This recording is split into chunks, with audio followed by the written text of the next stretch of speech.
Hello everyone, welcome into our latest live broadcast. Today it is Wednesday, the 27th of May, 2026.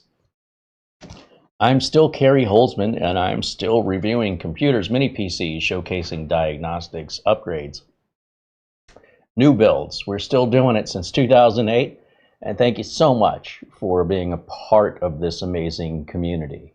A shout out to our friend Buster, who contributes an Amazon gift card as always. Before every show, he wants to show his support through an Amazon gift card instead of a super chat. That ensures we get the full amount without having to wait, and YouTube gets nothing. So since YouTube's giving basically nothing, our viewers have made sure that they get the same in return. So we thank them so much for that thoughtful contribution and generosity. Also, shout out to our friends over at VIP-URCDKEys. They're the ones where I go to get my Windows and Office license keys. If you're wondering, how does a business stay competitive in the market? What are we as businesses doing, especially small computer builders like myself, to get our licenses when you see they're selling for $200 plus from Microsoft, and how can we stay competitive? We buy OEM licenses, meaning they can only be installed once, and they stay tied to the motherboard forever. And those licenses come basically under the condition that the support you'll get will be provided by the manufacturer. So Microsoft reduces any support load by offloading that to the big manufacturers like Dell and HP. They say, look, you guys take the support, we'll sell it to you for less. If we have to do your support, you can pay full price. A lot of people, a lot of end consumers, they don't understand the cost of support. They just think it's free.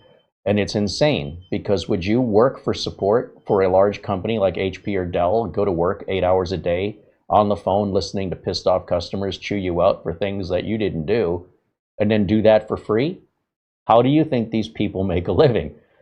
So that's built into the price of the computer that you're paying for. And in some cases, if you buy a computer from, let's say, AliExpress or something like that, you're probably going to be left with no support at all, but you're going to save a lot of money. And if you're the kind of person that figures things out on your own and you don't use support, well, save the money. On the other hand, it also means you probably don't have much of a meaningful warranty. It might be written on paper, but to actually execute that could be near impossible and frustrating, and could take months, especially if you have to ship the computer out of the country. So what I do, much more similar to Dell and HP, is I buy these OEM licenses, and that keeps me competitive. But if the customers have any problems, they're instructed to call me. It doesn't matter if it's a Windows problem, a printer problem. Don't call the printer maker, regardless of who they bought the printer from. It has nothing to do with me. I should be my customer's first point of contact, and then I will guide them. So I take on any role of support for Windows, and then depending on anything that the customer has that I did not sell them, I will try to remedy it myself if possible, or guide them to the proper channel to get that problem resolved if it's not me.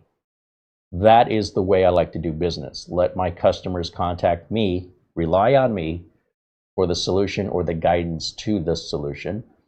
And when I go to get my Windows and Office license keys, I'm paying the same price you're paying. Basically, you know, there's a lot of key sellers online. They're basically thieves and scammers, and you can't tell them apart. I don't know how you can. So unless you've worked with a vendor before that you know and trust, you're rolling the dice. You could be completely ripped off. And I'd say it's probably better than a 50-50 chance that you're being scammed. So when I tell you who I'm buying my keys from, it is terrible for my business. Businesses don't disclose where they're buying parts. Otherwise, if you could just get the parts yourself, why do you need the business? You cut out the middleman, right? But we have a worldwide audience, and I don't service the world. I just service a relatively small little speck of it. So I'm not worried about losing business. I'm more concerned about helping you guys out. I don't make any commission on the sales of these keys. Again, I'm just buying it the same way you are. I'm just sharing with you where I buy it. If you think that's nonsense or it doesn't apply to you, it doesn't matter. I'm not trying to twist your arm. It's not a sales pitch. It's just honest truth. So if you look underneath any of my videos, let me bring one up. The regular viewers have seen this countless times, but I'm going to keep showing it. because we get new viewers all the time. And like below this video here, you'll see it says there's a section where it says more right underneath, the number of views and stuff. That opens up the video description with all the links to all the products we talk about in the video. And then, of course, there's the VIP-URCDKEYs links to Windows 11, 10, Office. You don't have to use those links because this is not a commission-based sale. But it'll be faster for you to just get to where you want to go without searching for it. That's there for you, not for me. This offer is for you, not for me. All right, I don't know. I know it's twisted because you're not used to that, but that's how we do it here. We're very, very different from other channels. Once you've logged in, and it's free to create a login, you can complete your purchase and, well, you can add it to the cart. But before you add it to the cart, put my name in if you want to save 25% off that price. And if you don't want to save 25%, then don't put my name in. Again, I get paid the same regardless of what you choose. After you submit that order, you have all these options on how you want to pay for it.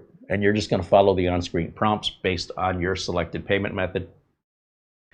And then once that processes, which usually takes a few seconds, you'll get an email within 2 minutes, day or night, weekend or holiday.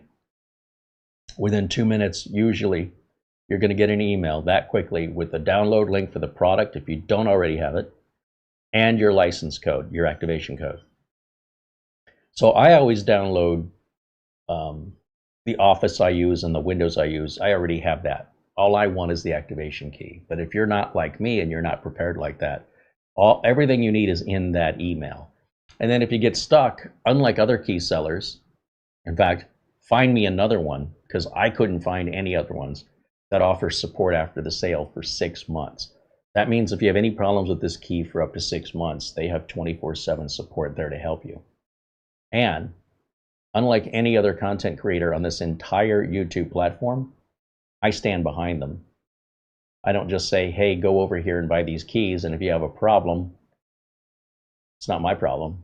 No, if you have a problem, then I have a problem.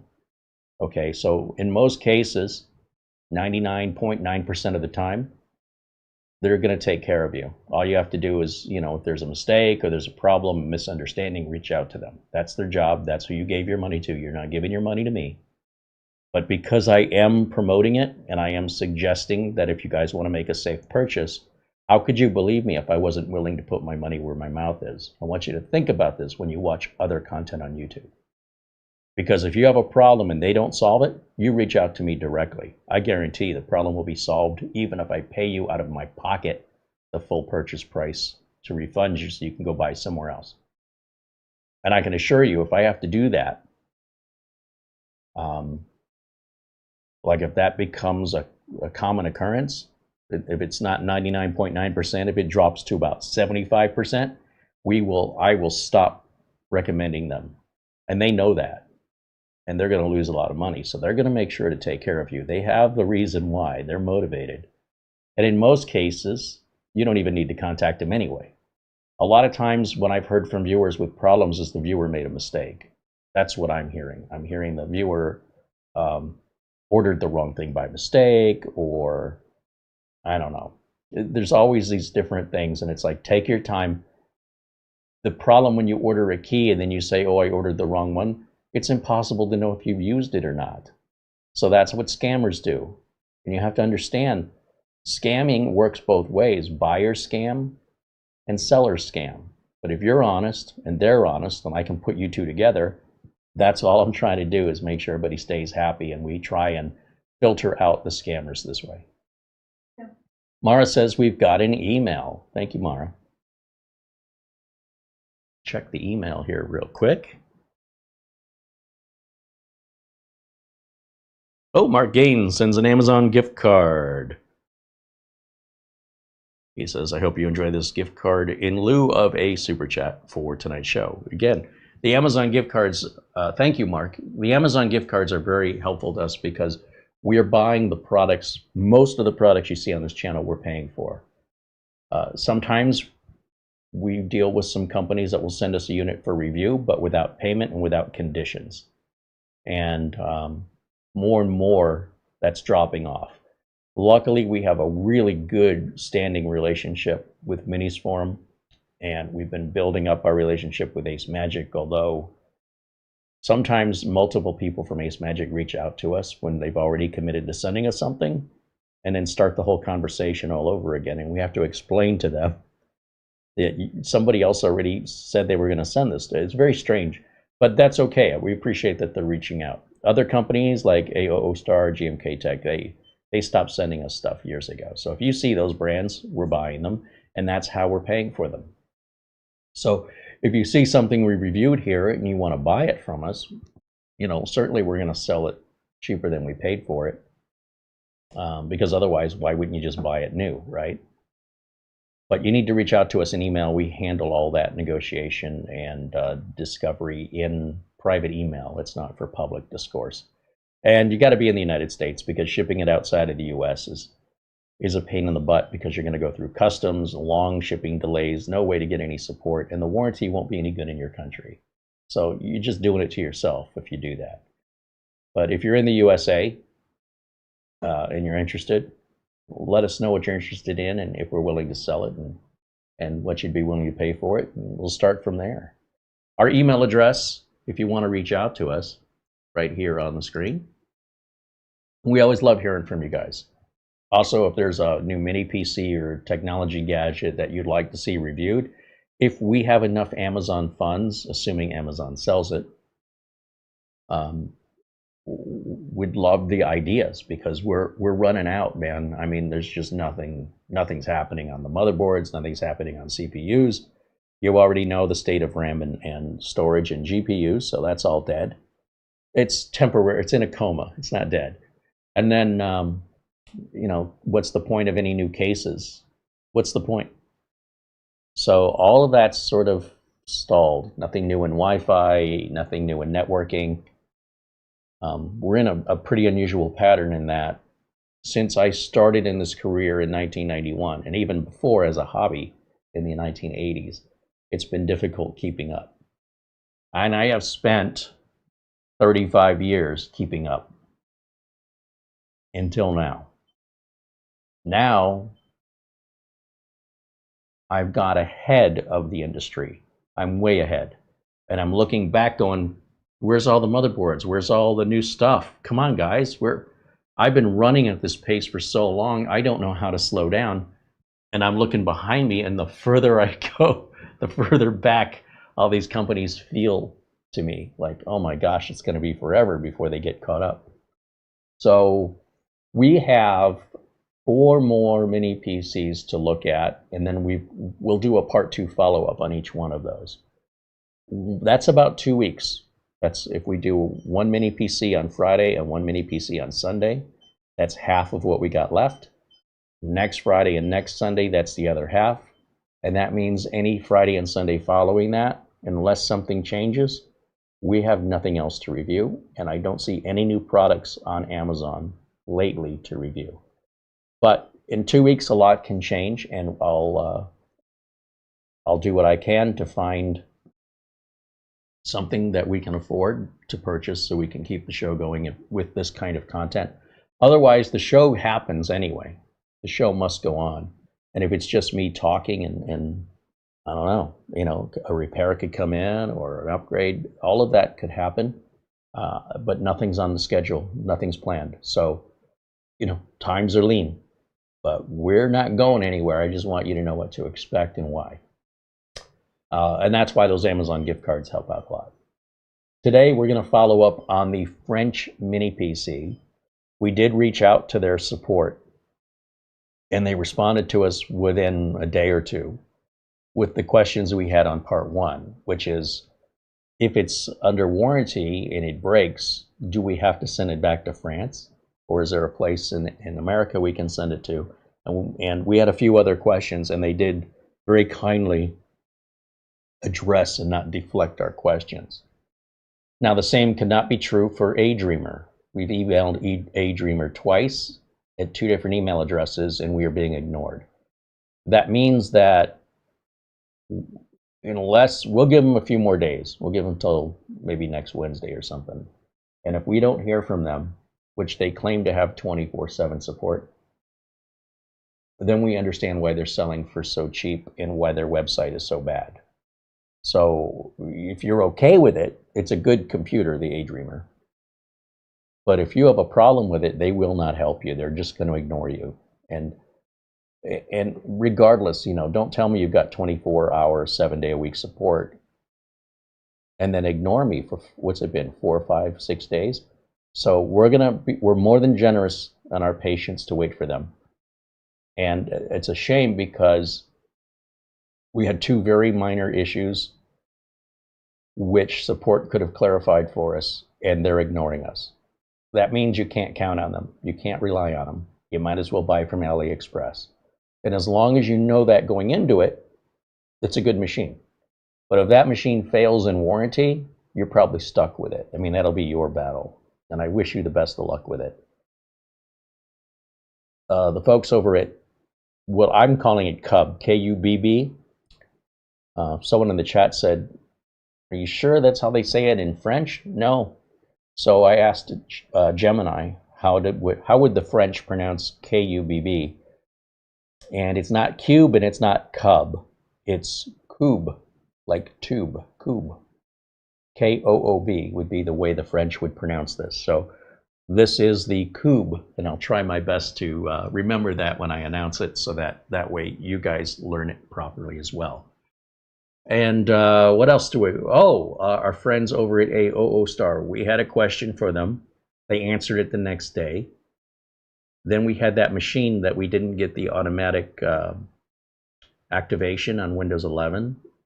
And we emailed them again. We just replied to the same email that we got before and said, hey, on another topic, we just reviewed the Mako 6850H and it didn't auto-activate, but the Amazon page says it comes with Windows 11. Do we have to ask for it, or something wrong, or my misunderstanding? Is there a mistake on the website? They said, no. All you have to do is email us. And here's your product key. And thank you for reviewing our, I sent them a link to let them know we bought it and we reviewed it. And I mean, we got a reply back within hours, less than A-Dreamer could learn.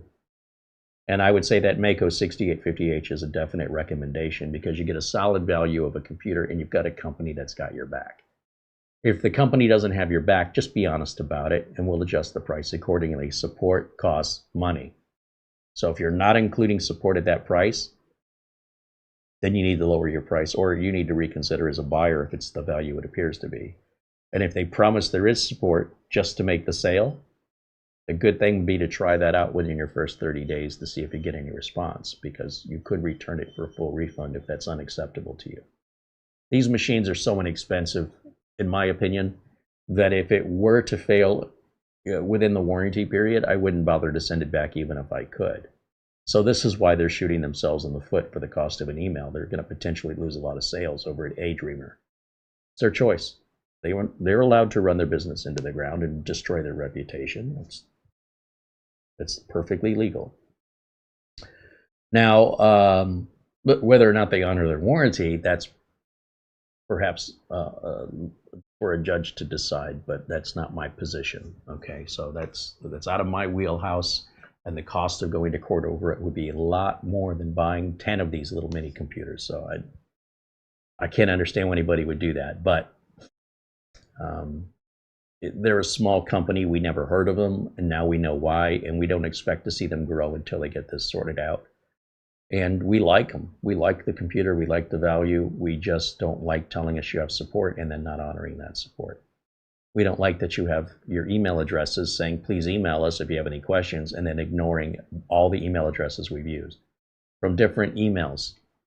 So Mara has her account. I have my account. They're on completely different domains. So if one of us gets caught in say a spam filter or something, the other one certainly wouldn't. Or their spam filter is so aggressive it just deletes all incoming emails. Oh, we didn't get it. All right, if you're that incompetent, you shouldn't be in tech support when you don't even know how to use your own email. So these are all things to consider, and what we are considering when we review these computers in a real world platform. We're not just playing games on them. We want to see, are they easy to get into? How upgradable are they? How much are they? Is the support good? Do they have a website? Do they have downloads for drivers? If you reach out to them, do they respond in a timely manner, and are they helpful or just full of excuses? You find me another reviewer that's this thorough. And the reason why they're not is they're just influencers. They're not professional computer technicians, or maybe they once were many, many years ago. But this stuff will pass you by so fast. If you don't keep up with it, you're going to be so far behind. So the other reviewers, you know, they cover a piece of the information, and that may be the only piece you're interested in. But when you want to know in-depth, inside out, from the company itself to the products they make, you're at the right place, because we do this live, unscripted and unrehearsed. I can't control anything that happens. And if something happens that doesn't look good or is embarrassing even to myself, you know, if I make a boneheaded move, that's all live worldwide for everybody to see. I don't put myself away from the risk that I'm putting the manufacturers on. We're on the same boat together. If that boat goes down, we're going down together. And again, most YouTubers, they would absolutely not humiliate themselves or offer the opportunity for it, because then you would see they were human and could make mistakes, and they don't want you to think that. Everything has to be polished and perfect before you get to see it. And everything that isn't, you'll never know, because they hide it from you with intention. I don't hide anything from you guys. I am fully transparent, and I think that's the way all YouTube channels should be. But what I think doesn't matter. Let's take the cube out of the box. So speaking of which, or Kubb, the folks at Kubb did respond to us very kindly about our questions, and I'm going to share that response with you here in just a moment. But let's get this out of the box. It's smaller than I remember. For some reason I thought that was bigger. That's because they've got one even smaller than this that we haven't reviewed yet. That's one of the 4 that we still have left. So, you know, you've got that to look forward to in the next couple weeks. And I'll just set this over there. And then we'll start getting things plugged in. I see Mara with a grimace. Heavy now. What's the grimace for? Home wrecker. Home wrecker? Yeah. I don't know what that means. Me? Okay. It's an interesting comment. I'm just kidding with you throwing the box around. Oh, wrecking the home. Yeah. I thought a home wrecker was like a woman that's breaking up a... No. Damn it. No. My life almost became really interesting. You're thinking the way I think. Nobody thinks the way you think. That is why I'm special. David Graham sends an Amazon gift card, $25. He says, thank you, it's time I give back. Well, you've been giving back, you remember, and we appreciate that, and that's above and beyond, David. Thank you so much. David and I often don't see eye to eye in a lot of things, but I'm not telling anybody they're wrong, right? You're allowed to disagree with somebody without taking offense to it. And I was a little worried that sometimes I think I get the impression I might be upsetting David. So seeing that contribution come from David means a lot to me, that he's getting my intention, and I appreciate that very much. I enjoy disagreement as long as it doesn't get personal, and explaining why I disagree. And we could just have different values or things like that, and that's what makes the world go around. That's what makes life interesting. I wouldn't want somebody to just agree with me all the time. They'd be boring to be around. Let's get this plugged back in. Yeah, I was a little worried. I was a little worried that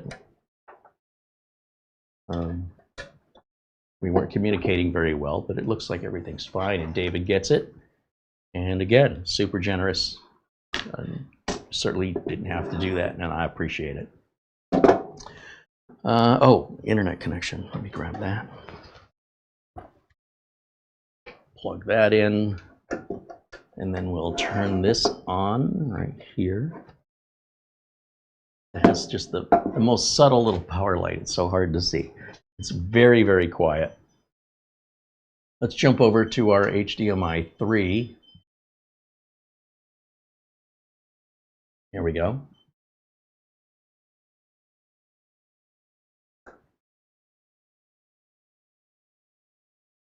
David Graham said, you're my brother from a different mother. Well, thank you, David. I appreciate that. Maybe someday we'll be able to meet in person, huh? All right, what is going on here? Oh, well, that's OBS putting information up. I haven't seen it do that before. All right, let me get away from.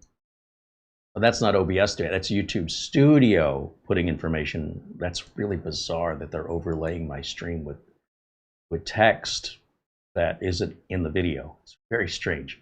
All right, let me not confuse myself any further. Amazon just won't leave things alone, and they have to keep changing things. Yes, let's go over here. And let me see if my keyboard and mouse work. Okay, a couple of things. After the show, I did the longer testing, so we're not sitting here staring at it. And so our crystal disk mark numbers look like this, with the built-in included NVMe drive, clearly Gen 4 there. We have our Cinebench numbers. This is Cinebench results, and this is Cinebench results with what?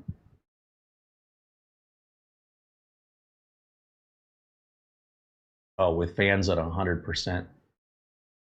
So with fans at 100% speed, these were our maximum temperatures. And these were our scores on a machine running those fans at 100%, which is just annoying because having the fans running to 100% just for a few seconds is no big deal. But when they just stay on the whole time, you will often see lower temps and slightly higher performance numbers, but I don't think it's worth it. It's very small percentage-wise of a gain. And then under normal circumstances, just leaving it stock, these are our numbers, and then these are our maximum temps. So you can see it does make a difference. And then, of course, you can modify it to however you prefer it. It's nice having options. And let's see. I think our Windows is the shipped with Windows on it, and it's activated. I'm trying to remember since it's been a while since we looked at it. Activation. See if Windows is activated. Yes. There's also been a pretty large update that was released yesterday that's involving a .NET framework and a preview update. The preview updates are not beta, just so you know. When you see me go to Windows Update, so for example, I'll show you here. Go to Settings, we go to Windows Update. You see this, it says get the latest updates as soon as they're available. That's how you can get these preview updates right here. And then when you see me turn these other options on, these keep me up to date and to receive updates for other Microsoft products and to then notify me, with a big notification in the center of the screen when updates are done, whether they're happening in the foreground or the background. This brings it to my attention to tell me it needs to reboot, but it doesn't have to reboot right this second. If you're in the middle of doing something, you can say, don't do that now. Finish what you're doing and then plan accordingly. Or if you just want to get it out of the way, which is usually what I want to do, I'll save what I'm doing and go ahead and reboot the computer. This is a big update. The computer rebooted 3 times. That's the most I've ever seen. Usually on the second reboot, that's your 3rd boot up after 2 reboots. You're done. But no, this one rebooted a 3rd time before the Windows desktop finally came up. So it's pretty chunky, and I haven't noticed any difference, to be honest. But this one, for example, we haven't done it to. So if we check for updates, or if we don't check for updates while we're live, it may just pop up randomly saying, hey, in the background, without telling you, I've downloaded and installed these 2, framework and preview updates. The preview update also is previewing the next version of Windows, which is 26200.8457. Like it'll say on the update. If I look right now at our version, it tells us we are running Windows 11 Pro 26200.8328. Remember those last 4 numbers, 8328, because Windows Update, when it scans, should find that preview update that I believe takes us to 8457, a bigger number. And that is what should be coming out on the 2nd Tuesday of June.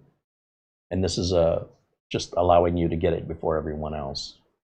Oh, well, it looks like we're missing quite a few updates here. So these security updates, what I found out about these are a result of installing the Intel Driver Support Assistant, that prerequisite that Intel Driver Support Assistant is installing, now has 3 updates. So this really threw me off initially when we saw it for the first time. Then this is the framework preview update, and then this is the big 8573. So I was remembering the number wrong. Think of all the numbers. No, wait, no. 8573 is the knowledge base article number. 8524.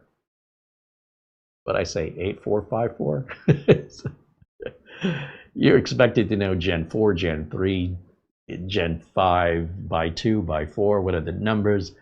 You're expected to know all of this stuff. As the technology keeps evolving and more information comes out, you're not supposed to forget the previous information.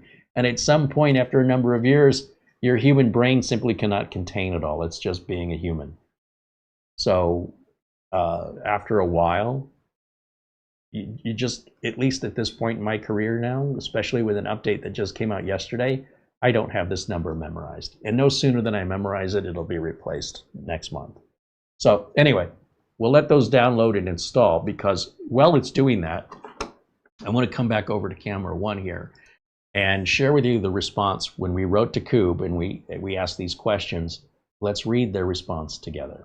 We bring that on screen, and let me get rid of camera 1 just to get rid of the distraction here. There we go. So let me get my glasses.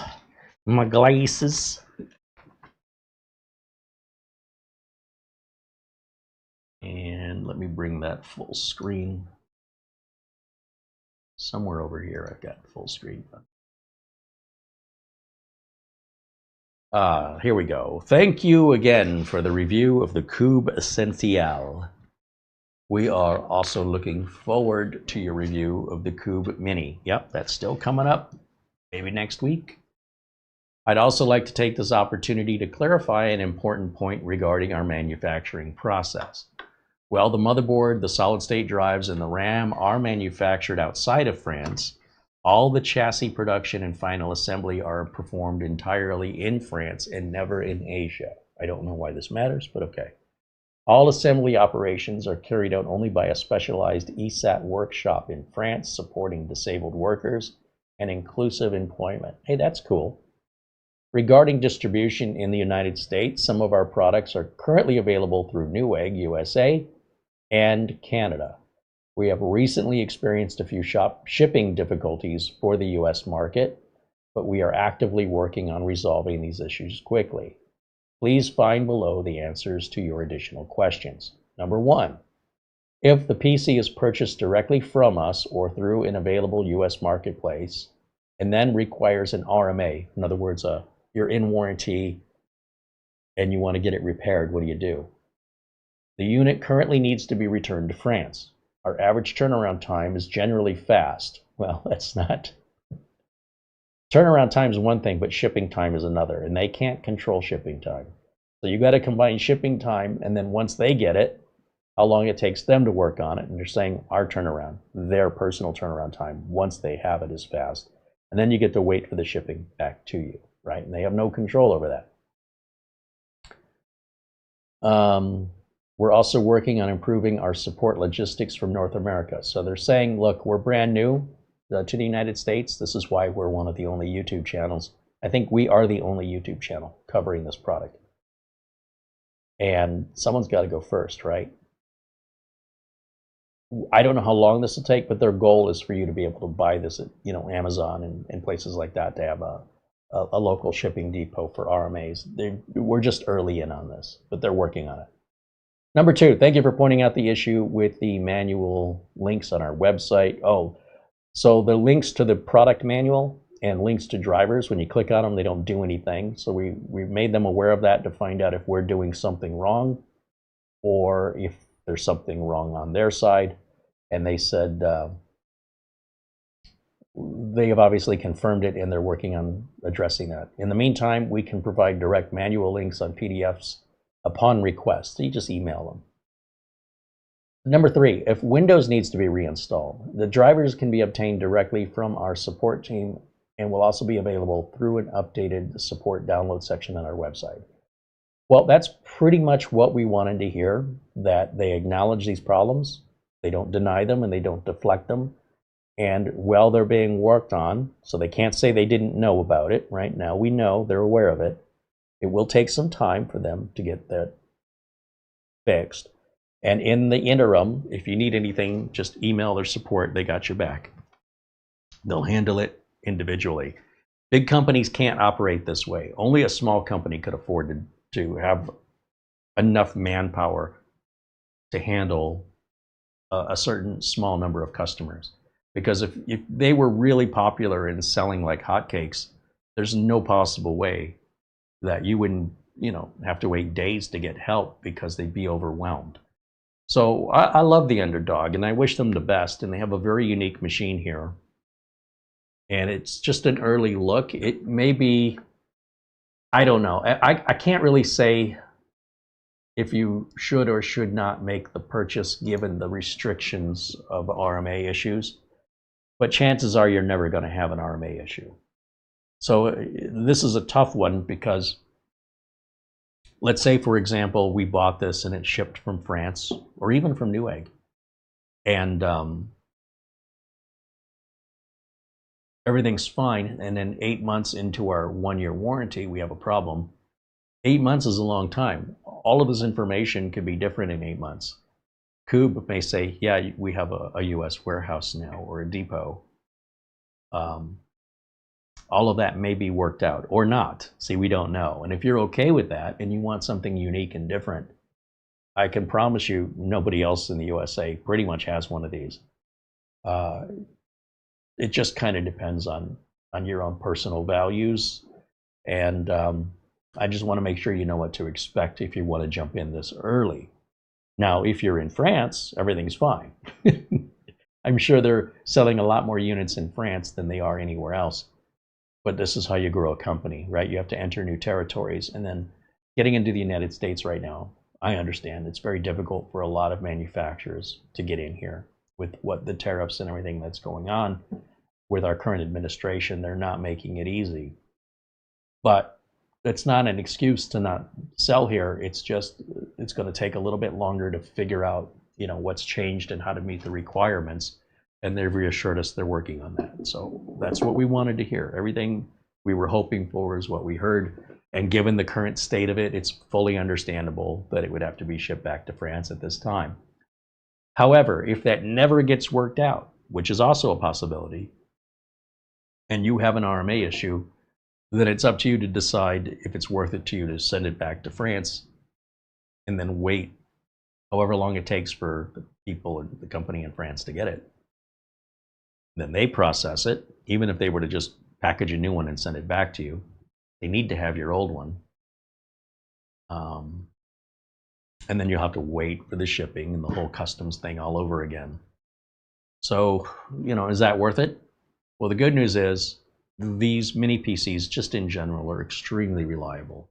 It's very rare that they have problems. But when they do, you better believe the people on social media will just cry victim because of some uncontrolled event. That's nobody's fault in most cases.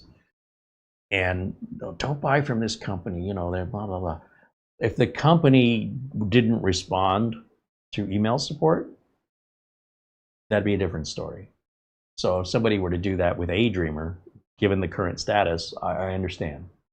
But when a company is responding to you, and it's not their fault, they want to be in the United States, they're working on being in the United States. And if you buy this early and you think that's a pain in the butt and you're angry about it, that you want to go on social media and warn everybody, I want you to not be a victim. I want you to fully know what to expect in a worst case scenario. In a most case scenario, you're just going to plug it in and use it for years without a problem, and you're never going to need to contact support. But that's true of pretty much any mini, including with a Dreamer. The point is that nobody cares until it happens to them. And if I tell you, well, that only happens to 1 to every 500 customers, you don't care, nor do you believe it. Because it happened to you, and you're that 1 in 500, the common attitude is, this is happening to other people. True. 1 in 500. Thereabouts. Making up a number. based on my experience and what I see. For every 499 computers they sell, for one reason or another, something happens to one of them. It could be a power outage, it could be the customer did it, it could be the power company did it, it could be the shipper did it, right? They're not going to ship a broken computer. That would cost them way too much money and harm their reputation. It's not like they're going to run off with the money. That's no way to build a company. And customers today are getting more and more demanding and intolerant, which is why you're seeing a retraction of a lot of companies stepping away from consumers, particularly in tech, because they're nasty, and that's where the scammers are. So when customers rant and rave about a product ripping them off, when a company did every reasonable thing to please them, giving them a full refund, and they're still acting like they've been stolen from when they got a full refund, it's understandable why companies don't want to deal with end users in 2026. And if this continues to get worse, you could fully expect this market to shrink down where they're going to just sell through middlemen to deal with it. And that means you're going to have higher prices to pay those middlemen. And you can blame other consumers. If you're an honest consumer and you very rarely try and take revenge out on a company because you feel wronged, businesses don't work that way. Businesses simply take their business somewhere else. Let the marketplace decide. That company will go out of business if they don't change their ways. Whether or not you go and create a big stink on YouTube or take it to the media, all you're going to end up doing is having that company box out consumer purchases. And it's going to be sad for the rest of us. We'll be the collateral damage to these people that want to be social justice warriors, and they're completely misguided, intolerant, and particularly unforgiving, as well as lack of understanding, and demonstrate a level of what I would call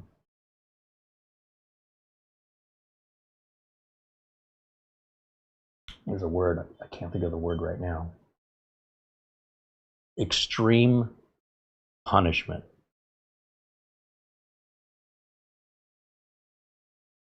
There is no forgiveness. There is only punishment, and they want that punishment. And I like to think of myself as a bit more of a diplomat, where I want to say, okay, I understand where you're coming from, and I understand why you're upset. But I want you to stop for a moment and put yourself in the shoes of the people you're complaining about, because here's what they're seeing, and it's so much easier to get to a conclusion, a satisfied conclusion, if both parties are reasonable. Once you've flown off the handle, anything the company does won't please you. And then to turn around and try and drum up support from strangers on the internet, what choice would a company have but to say, we're not going to tolerate this kind of abuse, it's unjustifiable, we've had enough of it, we're not going to sell to consumers anymore. So I hope if any of you watching this have demonstrated that behavior, that you correct your ways, unless you're just the kind of person that likes to see the world burn. That's when you have two parties that want to do business together, if they were really a scammer, they wouldn't be talking to you. If it was a real scammer, when you're on there complaining and they're trying to make it right and it's not good enough for you, even to the point of a full refund isn't good enough for you, you're the problem.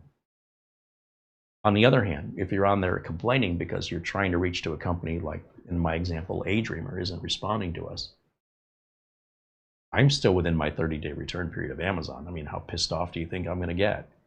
I'm disappointed mostly. And then if I decide to just say, look, I don't want to deal with this, I'm going to return it, if enough people do that, A-Dreamer is just not going to have a market.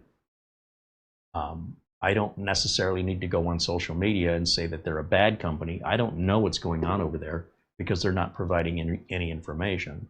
So it's not my fault they left me to my imagination. They had full opportunity to correct the missing information and provide it to me, and they're ignoring it, or they're not getting it for some reason. I don't know what's going on. So for me to automatically demonize them, no. If that's how they run their business for whatever reason over this period of time, I find it unacceptable, me personally. Would I still buy the machine? Yeah, probably I would, because it's very, very aggressively priced. But I would buy it under the condition knowing I'm going to be supporting myself, and if it breaks under warranty, I probably lost a bet, basically. Like, it's like gambling. I don't do that with customers. With customers, I have to have the support. I'm not going to use my customers' money to go to Vegas, right? I don't run my business on a gamble. I need guarantees. So if I were going to sell a company like ADreamer that's not responding to me, I would need to order spares, at least one spare, so I could swap it out. Because I haven't given up on their support. It's just like, if this was a real world situation where I needed a fix, and I'm running a business, I can't wait a week for a response. I need to have a solution in place today. So with that uncertainty, what I would need is a replacement. And the replacement doesn't have to be the same company. The replacement could be anything, just to get my customer back up and running, where my customer's happy. That's what's most important to me. And that should be most important to all manufacturers and service personnel. Your goal should be a happy customer. But there are scammers in my line of work that want to steal from you. There are scammers in my line of work that don't even know they're scammers. They're so uneducated and inexperienced. They claim to do what I do. They claim to be a computer technician, but they've never actually held a job at a professional company as a computer technician. They just put ads on social media saying I work on computers and, I'm cheap and I'm, whatever it is. And then they end up, in many cases, customers call me and say, yeah, I made a mistake and I, found somebody cheap, and now my computer problem is 10 times worse and they're not returning my calls. They took my money. Can you help me? And of course I can help them. So everywhere you look, scammers, scammers, scammers. People contact me, they try and scam me. They claim to be customers, they're not. Boy, it's a tough world we're living in right now. People are so mean and so greedy to step on complete strangers to get ahead and to hurt strangers so that they can profit. It's pretty bad on the internet for that. If you can, use referrals. Ask friends, ask neighbors if there's somebody they recommend for that for anything. Plumbing, air conditioning, electrical work. And that's much safer than just looking on any of like Craigslist or Facebook marketplaces. Those are all shady. And there are good people on there, but good luck. You're going to have to filter it out yourself at your time and expense. Let's see how this is updating. I know this update is a big one. It does take a moment. So let's just jump over there just to check on it, see how it's progressing. Oh yeah, it's doing that last update now. So still downloading it. And if you have any questions about this, we don't plan on following this up again. We have everything we need to know on this, other than what we're doing now. Oh, this is a little wobbly.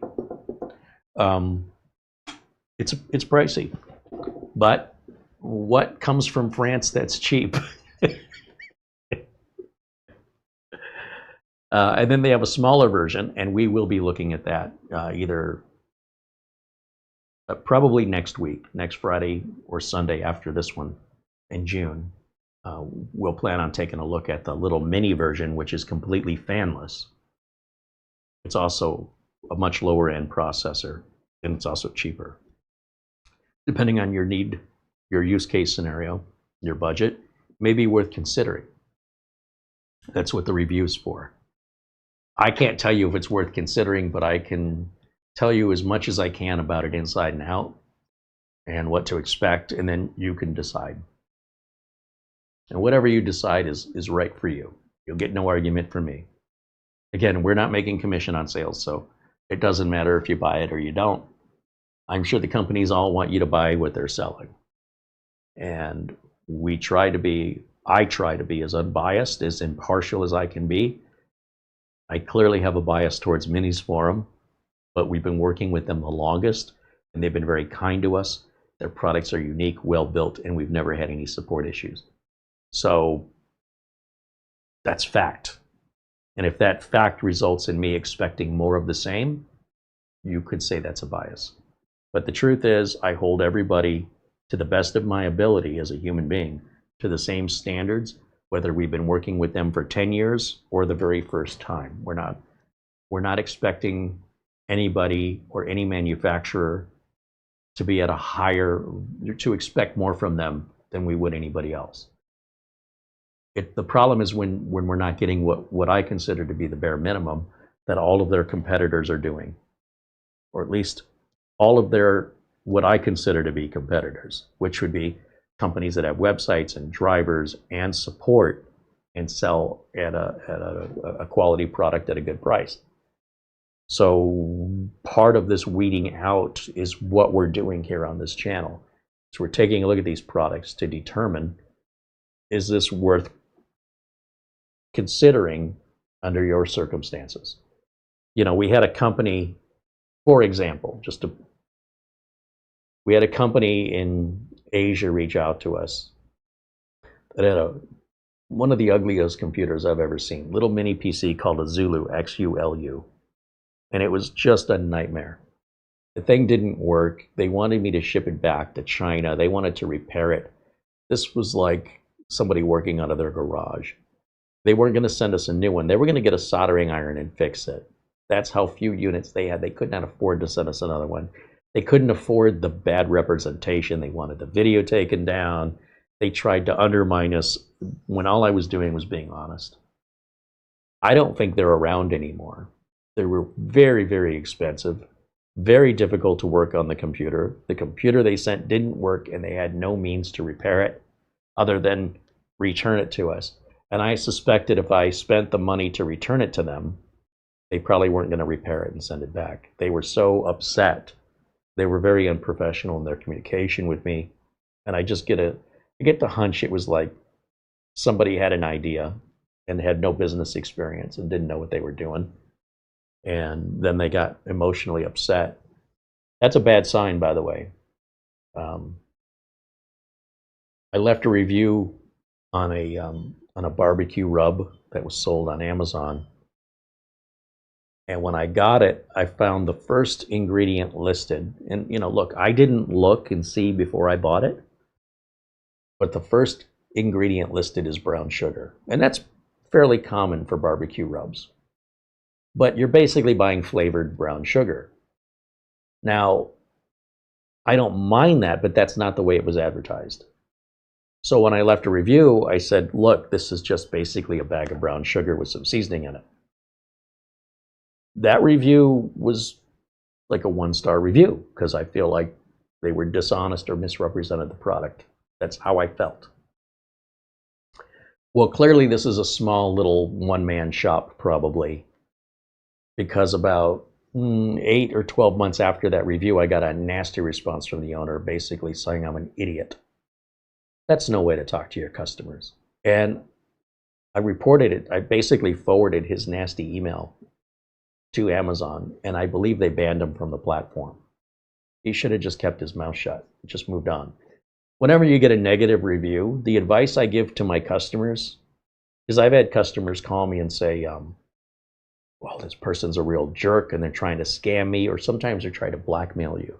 They'll leave a negative review and then send you an email and they'll say, pay us some money and we'll take the review down, which is obviously a violation of terms for Google reviews and Yelp reviews. And these people are like in another country pulling this nonsense. This is going on today. Business owners have to deal with this. Then you've got influencers that'll come into your business unannounced, uninvited, and say, like at a restaurant or a bakery, I'm a real important influencer, so I expect you to give me some stuff for free. Business owners are like, what are you talking about? We didn't agree to that. You can buy it like everybody else. Well, okay, but I'm going to leave a negative review. Okay, that's not an influencer, that's a scammer. That's also an influencer. And this is what they're doing, and they're not telling their audience. Because usually the business owners will take this to their local news station, and the news station says, oh, this is good. They air it, and then basically all the people that were their followers feel betrayed that they've been lied to by this influencer that's very nasty and expects things because of who they are. Some of the influencers go so far as to order a whole meal, and when the bill comes, they act surprised. Why is there a bill? Well, because you ordered all the, did we not serve you what you ordered? Yeah, but don't you know who I am? No, we have no idea. Well, I'm an influencer. Well, we don't care. You can pay the bill or we're going to call the police. Well, then I'm going to leave a negative review and your business is going to get ruined. This is the world we're living in. And I don't want to be a part of it. But at the same time, I'm not going to allow these individuals to soil my career any more than these people that claim to be technicians that are screwing over people's computers. I didn't say I don't want to be a technician anymore because there's too many scammers. No, I'm leading by example, and I'm hoping that I inspire others that we outnumber them, the bad people, and push them out. Let them be the quitters, not us. So we stay in the fight, and we'll see who stays in the fight longer. You win through attrition and time. Well, attrition is time. And eventually, the public will catch on, and this will solve itself. I don't need to be a social justice warrior and personally go after anybody. All I have to do is my job to the best of my ability, and the customers will ultimately be the decision makers. And that's what will result in the outcome that I want to see. It takes time. And like I said, when I have customers that they have one of my customers has a customer, right? And they say, Carey, this customer came in and they pulled this nonsense and they left a 1-star review on Yelp. It's all lies. Yelp won't take it down. This is messed up. And I go, I agree. Yelp doesn't know who's telling the truth, so Yelp kind of plays it safe and doesn't take sides. So unless you have evidence, the best thing you can do is every customer you get now, ask them if they had a good experience before they leave, before your transaction is concluded. Say, if you wouldn't mind, we would appreciate you leaving us a review on Google or Yelp. You don't have to, but it would mean a lot to us. Most people will if you ask them. Don't demand it. Be nice. What you're doing, you don't have to tell them why. What you're doing is you're going to push that 1-star review down to page 2.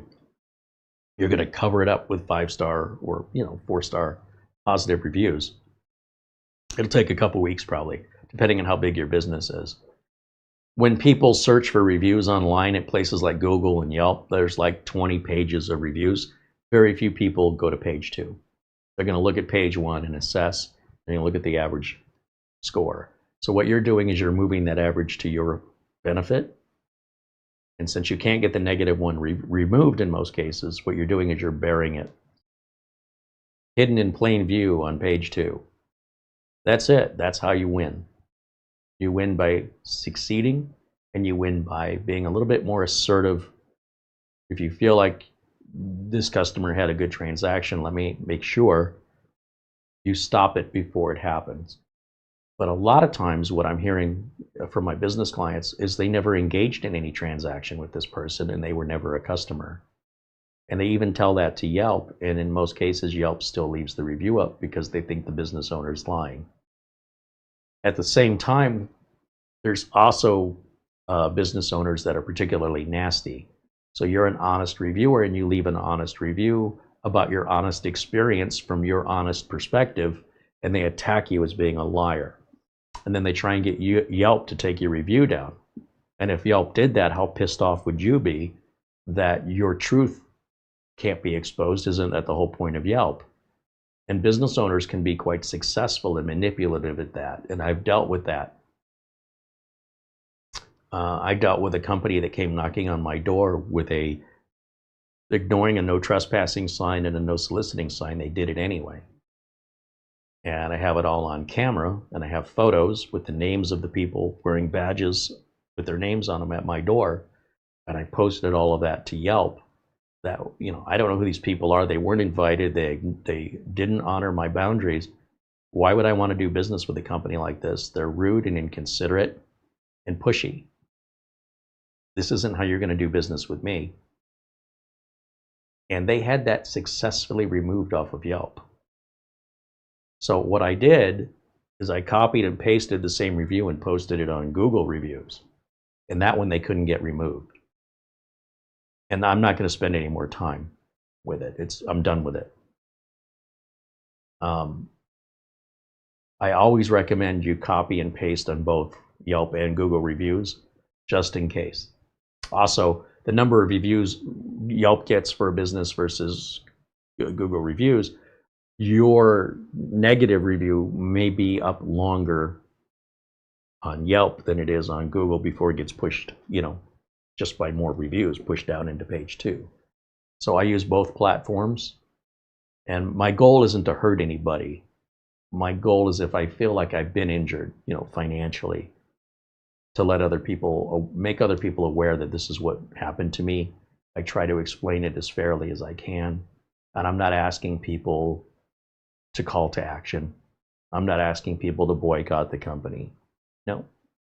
I'm just telling you my experience. And if you're like a normal human reading that, you'd say, geez, I don't want to do business with this company. And if you do business with this company and it happens to you too, then you'll kick yourself in the butt thinking, oh, that person on Yelp or Google reviews warned me and I did it anyway. What an idiot am I? You understand what I'm getting at? That's the best revenge, because you're not wanting to rile up people and take your side. You just tell your story. And when people hear your story, just make sure you phrase it in a way to show that you're being reasonable, you're not being intolerant, and you're not being punitive. That was the word I wanted earlier. And that you just felt the transaction was far below standard expectations of any other business transaction. It's uncommon and unusual and unacceptable to my standards. That's all I'm saying. I'm not saying you should buy there or that you shouldn't buy there. I'm saying I won't buy there again, and here's why. That's all you need to say. People can think for themselves, and they'll understand if they ignore your review that if they have a bad experience, they know exactly who to blame for that, don't they? And this is unfortunate, because then you also have reviews that come from the company itself, where they're paying people to write reviews for them.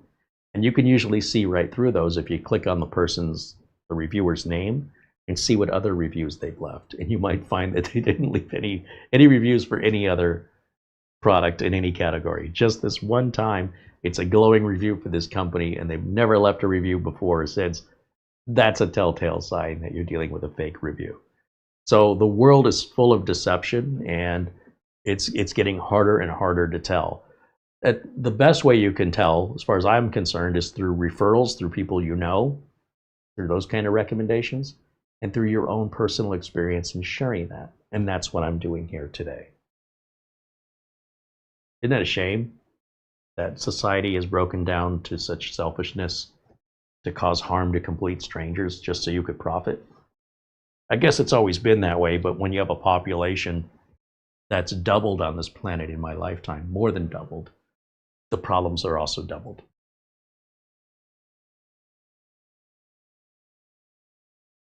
Mark Leibowitz, a computer technician in Chicago, says, I got a negative review once on Yelp, and it was a result of Yelp adding a service that I don't offer onto my page, as if I offered it.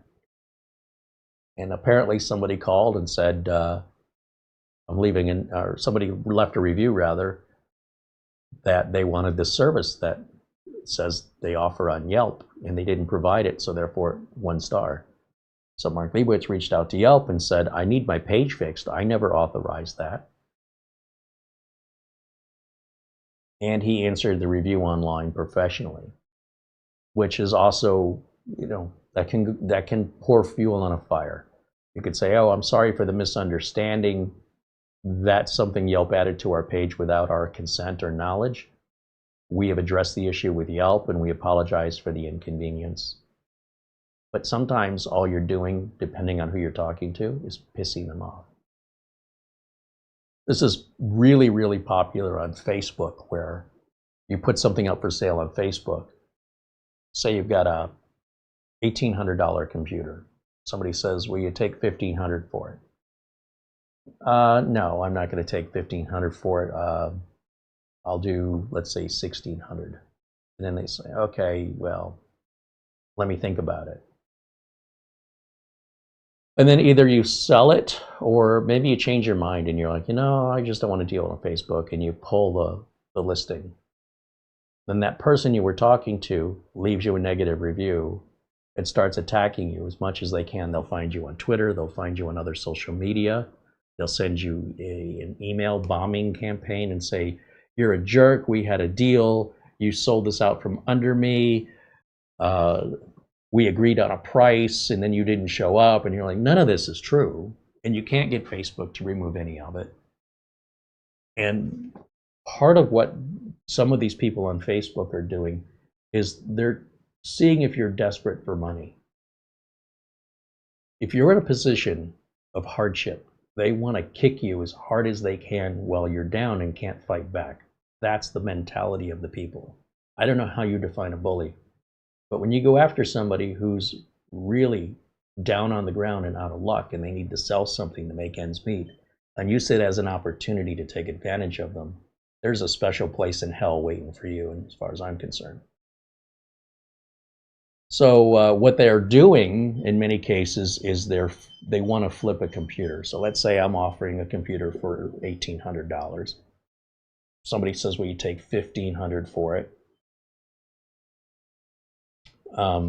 If they're going to pay cash, I hope you validate that's real cash, because sometimes they use counterfeit cash. And it's hard to know if they did that on purpose. So what'll happen is you check the money and you go, hey, this is counterfeit. Mike's Unboxing Reviews and How To in England just had this happen. He goes, these bills don't look right. Person says, you know what? I just sold my motorbike, and this is what the guy gave me, and I was using that money to buy this computer. I didn't realize. And Mike very understandably believes him, even though he also knows this could be the lie because the person's been caught. We don't know. It's uncertain. Just says, well, you know, if I were you, I'd call the police and get that taken care of, and, you know, this machine will be available if you want to buy it until, you know, someone else buys it. Then the other thing, the big thing they do is if you're desperate, they'll find out just how desperate you are. Because if you say yes to $1,500, quite often they won't meet that. Well, then how about $1,400? You see, the more you're willing to lose, the more they can profit when they flip it. And what's even more insulting, when they flip it, what you wanted $1,800 for, they'll probably flip for $2,200 to $2,500. They'll find a sucker, so they burn you when they buy it, and they burn the next person they sell it to by selling it far more than what you ever asked for. And all the money you didn't make because you thought you were helping somebody out. Hey man, can you help me? I really need a computer. I'm desperate. No, they don't. That's a line in order to get you to feel sorry for them. So they get a lower price, which means when they resell it, they have more profit. So the more money that you lose, the more money they make. That's the game. What are you supposed to do if you find yourself in that position? Do you believe the sob story? Maybe they're telling the truth. That's up to you, and those consequences are 100%. You have nobody to blame but yourself. So if you turn down a potential sale, that's your fault. And if you accept a sale at a far lower price, that's your fault. You are consenting to it. So who's the one to blame here? Nobody threatened you. Nobody forced you to sell it. If you believed a sob story, and that story was fully made up, and then that person made more money off that computer as you lost money on that computer, that's your fault. And could you blame them? It's free money.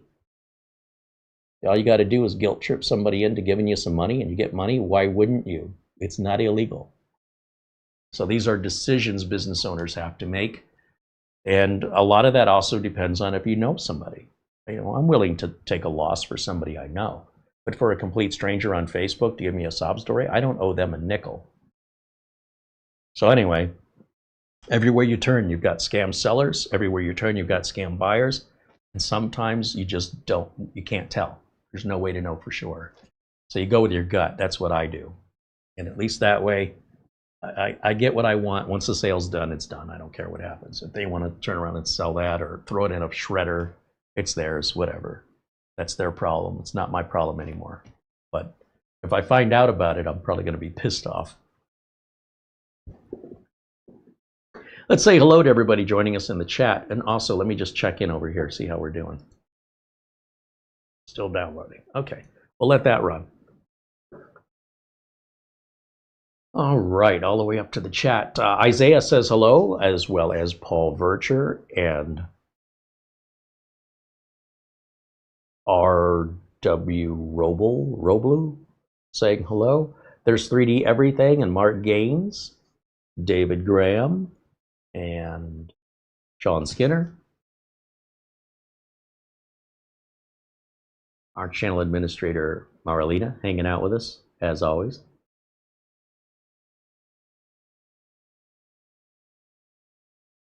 Let's see. Oh, Gary Tatum and Dustin Fuller joining us saying hello, along with Andy W6AD. Andy said, hey, can I buy that A-Dreamer when you're done with it? I said, of course.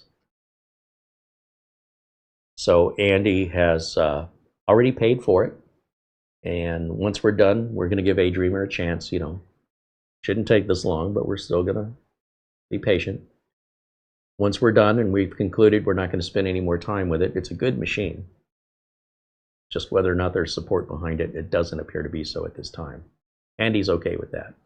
So that'll go out to Andy, and we thank him for his support because he paid us with an Amazon gift card that we're going to use to buy another mini PC so we can keep going around. You know, this is how the whole cycle of things work. So again, appreciate that very much. And if you're interested in anything that we showcase and you're like, hey, you want to sell it, reach out to us and see if we can't make that work. What are you smiling about? There's an email. Michael Lavelle put together a picture of Fable the Tech Cat. Oh no. It's a little weird. It's on your phone if you want to put it, but it's a little weird. The cat was on the couch all day yesterday. So I asked the one of the chat bots, the AI chat bots, to create the image of a cat combined with a potato. And what I got, what it came up with, without any correction, almost had Mara fall out of her chair laughing. But this is what a cat couch potato looks like. And that's just hilarious. Cat potato. Let's see, what did Michael Lavelle send? Let's take a look. Cat potato. I was warning the cat, if you stay on the couch all day, you're going to start turning into a potato. Uh-oh, it's already starting to happen. She's being very antisocial. Just leave me alone. I'm on the couch all day and most of the night. Maybe she wasn't feeling good. I don't know. Sable the Tech Cat. There we go. Apparently she's working in tech support. Show everybody. I bet she does a better job than most tech support. I like the look on her face. Oh, here's another one. Thank you for calling tech support. How can I help you? Have you tried turning it off and on again? Cute. Thank you, Michael.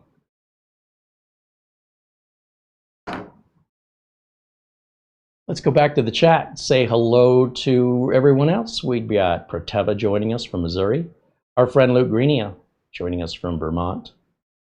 Jim Kenny says hello. Lonnie Hill says hello. John Lewis says hello, along with Michael Lavelle. David Graham has renewed membership, now a member for 33 months. He says, look at me, I'm still kicking and I'm loving the channel. I expect to hear that from you for a long time, my friend. Frank Jimmy joins us and says hello. Says, I'm just going to be a spectator today. I'm cooking dinner. It's chicken, what? Francis? Not fricassee, is it? And Lijuini. We were watching a video the other day. Make me that linguine. And linguine pasta. There we go. Well, it sounds like a good dinner. Richard DeFry says hello, and Xander Vanderhoven joining us from the Netherlands. We see also Corey Mann saying hello, David Herzog, Dragon Time Lord, Mike Gamer, John Rogers, Alan with a Y, Rick Lakes, and who else do we have in here? Whoops, clicking on some things here. Montana says hello.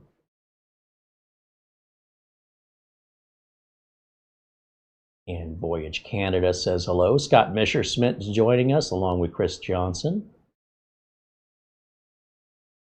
Ben Laird from Scotland joining us saying hello. Edward Bass. Frankie B, welcome in.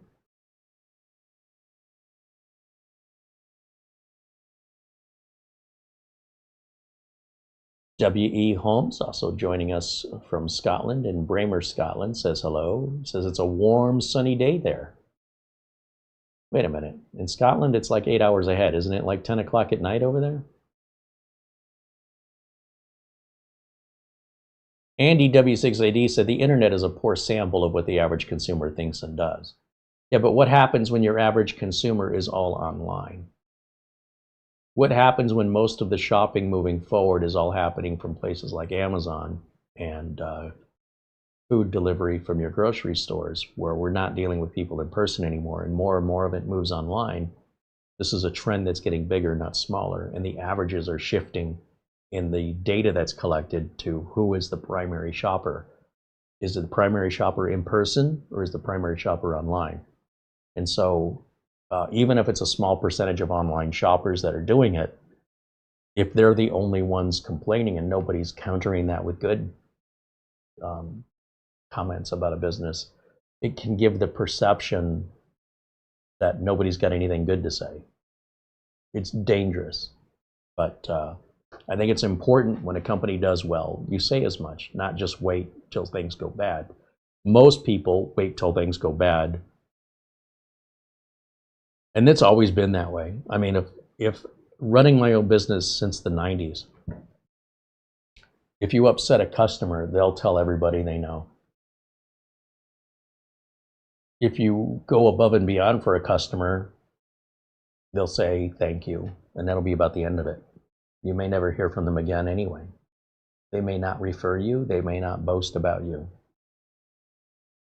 Once in a while they do, and we count on the once in a while to keep us in business with referrals and repeat business from the same customer. But that makes up maybe 10% of positive transactions in my experience. But 100%, I would say 99%, where something's gone sour between you and the customer, that customer will complain and complain and complain.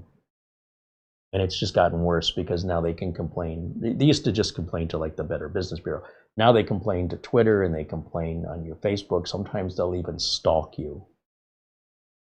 I've even seen customers, I'd say customers loosely, where a transaction never happened and they didn't get what they wanted, and now they'll start threatening me. And that's fine. You know, if you want to threaten anybody, come after me, because I promise you I'll be the last person you ever threaten. You'll be getting a visit from the police, and we're going to, take that as far as we can to make sure that we protect the community at large from somebody that's being a bully, especially when they're violating the law. So you call me a snitch, you can call me a narc, I don't care. I don't hold anybody to a higher standard. We're all expected to behave with a modicum of decorum and decency and walk away if you don't like it. Unless you're in a position of power or authority, you're going to find yourself in front of a judge if you take it too far, and I'm going to make sure it happens. I will make it my life's mission to get you into a courtroom with somebody who has power and authority to determine if you should be punished. I won't do the punishing, and I'm not going to be the one being the decider. I'm simply going to make sure it gets the attention of those who do and allow them to do their jobs so that whatever they decide I'm good with. And I would love to see more people react that way, and maybe that'll shift this momentum away from that crying a tantrum like a baby until you get what you want. It's so humiliating to see an adult act that way. I just don't know what's going on where somebody could be so weak and vulnerable and then boast about how weak and vulnerable they are and how immature. That's so humiliating that they do that to themselves. It's shocking to me. But the world is changing, and we've got a lot of people that have baby mentalities in adult bodies, at least on the internet. I blame the parents. Let's see. Mark Baggett says hello. Eyes Nova joins us along with Phil Stott. Hey, Phil. I'm going to make Phil blue. I don't know why he's... Maybe we can add Phil as a moderator. There you go, Phil. Good friend of the channel. We also see our friend Buster joining us from Edinburgh, Scotland. He says the temperature right now, 55 degrees Fahrenheit, which is 12.7 degrees Celsius. That does not sound sunny and warm.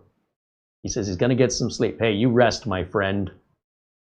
Thank you for popping in and saying hello. Thank you for your Amazon gift card as always.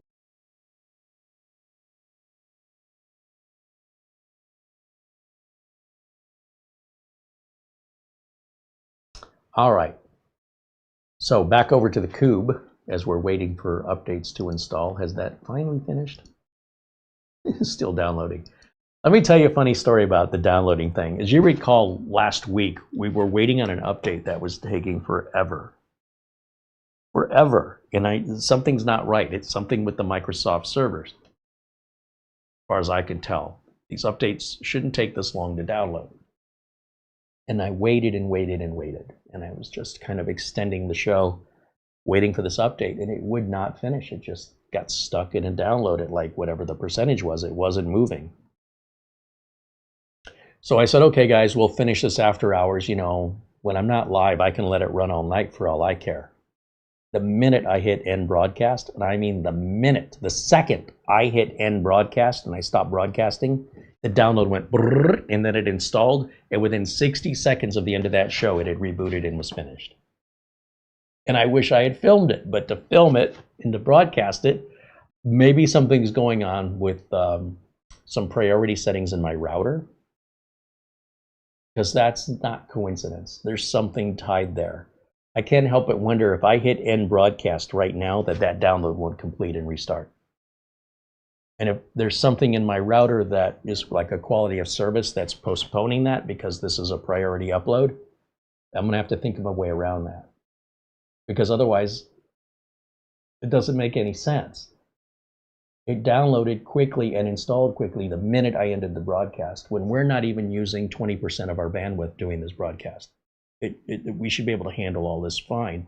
So right now, I don't know the answer to this. And it's just anecdotal at this point. I haven't done enough verification. And I'm not going to end this broadcast right now to find out, because that ruins the whole video. And I told everybody, I said, you watch the minute I end the broadcast, this thing will do. And sure enough, I mean, it did it fast. So you think, well, maybe if I had stayed on another 60 seconds. But no, if I had stayed on, I probably wouldn't have done it. I think it's in the router. I don't know yet. You know, I enjoy puzzles like this, by the way. They're maddening, but there's a logical reason for it. And the logical reason could be Microsoft. It could be something beyond my control that was just coincidence. But I'm finding it a little too hard to believe right now that that was a coincidence. I think maybe something on our side that we have to adjust. And I'm reminiscent of it because it's like deja vu all over again with this. It's working, but it's working very slowly.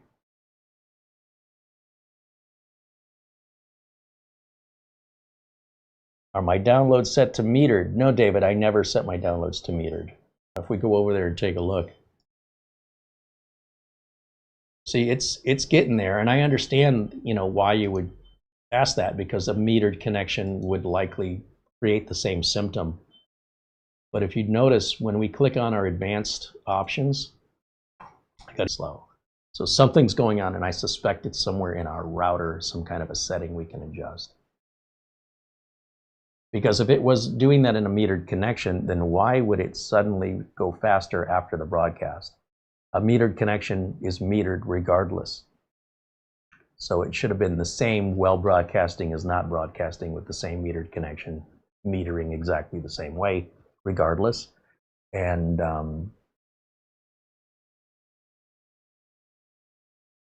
that's the other reassurance, to know that it's not a metered connection when it's running fine when we're not broadcasting. Again, it's anecdotal. It could be just the timing of when I'm broadcasting versus when I'm doing updates. Maybe we're just broadcasting during a busier time, you know, when the Microsoft servers are being hit more. It doesn't seem right to me, but I don't know. It's a valid theory that's potentially the answer, or also completely wrong.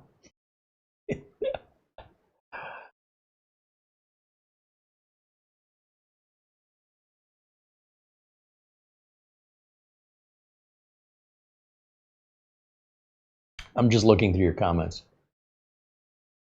W. Holmes says, Carey, what I meant to say is that it was a warm and sunny day earlier today in Scotland. There, now that makes sense. Thank you. I get too literal sometimes. Someone says we're buffering.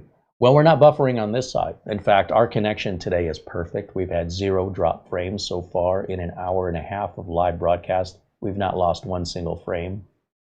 So that may be something on, oh, somebody else says it was buffering. Oh, 3 of you, 4 of you say it's buffering. Okay, so that's on YouTube then, because our connection to YouTube is perfect. We'll give that a second to recover. All right, looks like we're back again.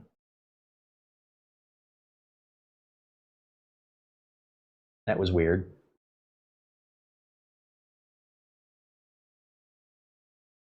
Maybe I shouldn't be talking about it. Superstitious. Finally, it's installing the update now. Okay, let that run. Thank you for the feedback. I don't know how you see it before I do. It should be the other way around, but there you go. It is what it is.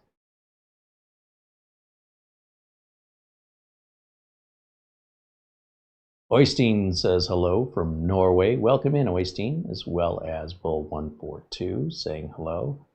Reporting, watching at 480, he got buffering. Yeah, well, at that point, when I see it on OBS, when I see it losing the signal, then I can promise you nobody's getting it when that happens. But when OBS is showing everything's perfect, then it's got to be on YouTube. That means it's not us, it's not our ISP, that's YouTube. YouTube's had a lot of issues. They keep reporting every day what new thing they fixed. Oh, everybody's reporting their view counts are down and your YouTube analytics are all wrong, and we fixed it. Okay, well, why didn't you tell me you were working on it? Why did you lead me to believe that my views were diminishing far worse than they already were, where it was looking like doomsday, and you said nothing? YouTube did not acknowledge it. Then after YouTube fixed it, then they acknowledged it and everything went back to normal again. Welcome to corporate America, where it's deny, deny, deny, say nothing until it's fixed, because you don't want people to panic.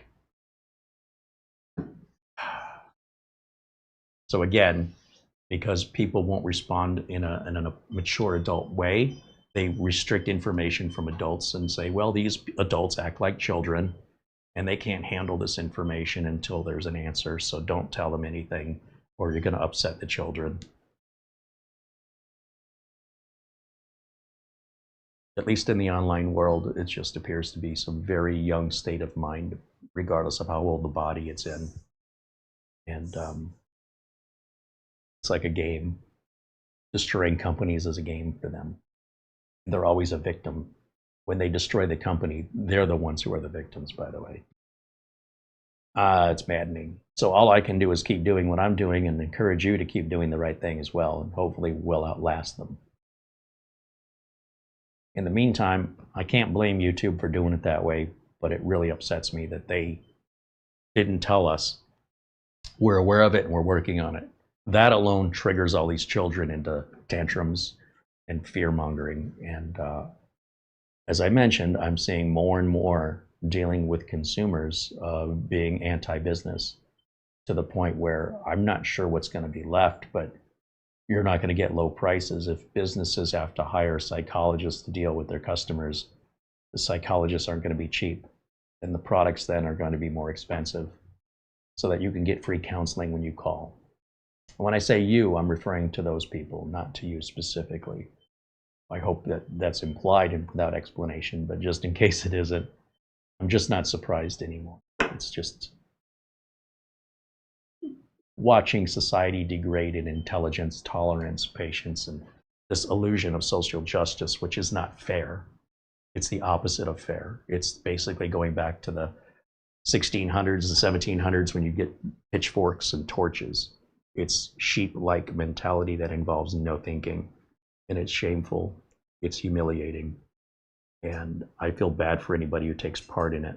I'm disappointed that they would be so important for them to be a part of a group. It doesn't matter how much damage they're causing to a complete stranger. It's just jumping on a bandwagon you don't belong on. You know, here's hoping society will correct itself, but that's where we're at right now. And just, you know, we're all in it together. So you got to put up with it as much as anybody else. I just hope you're not a part of it.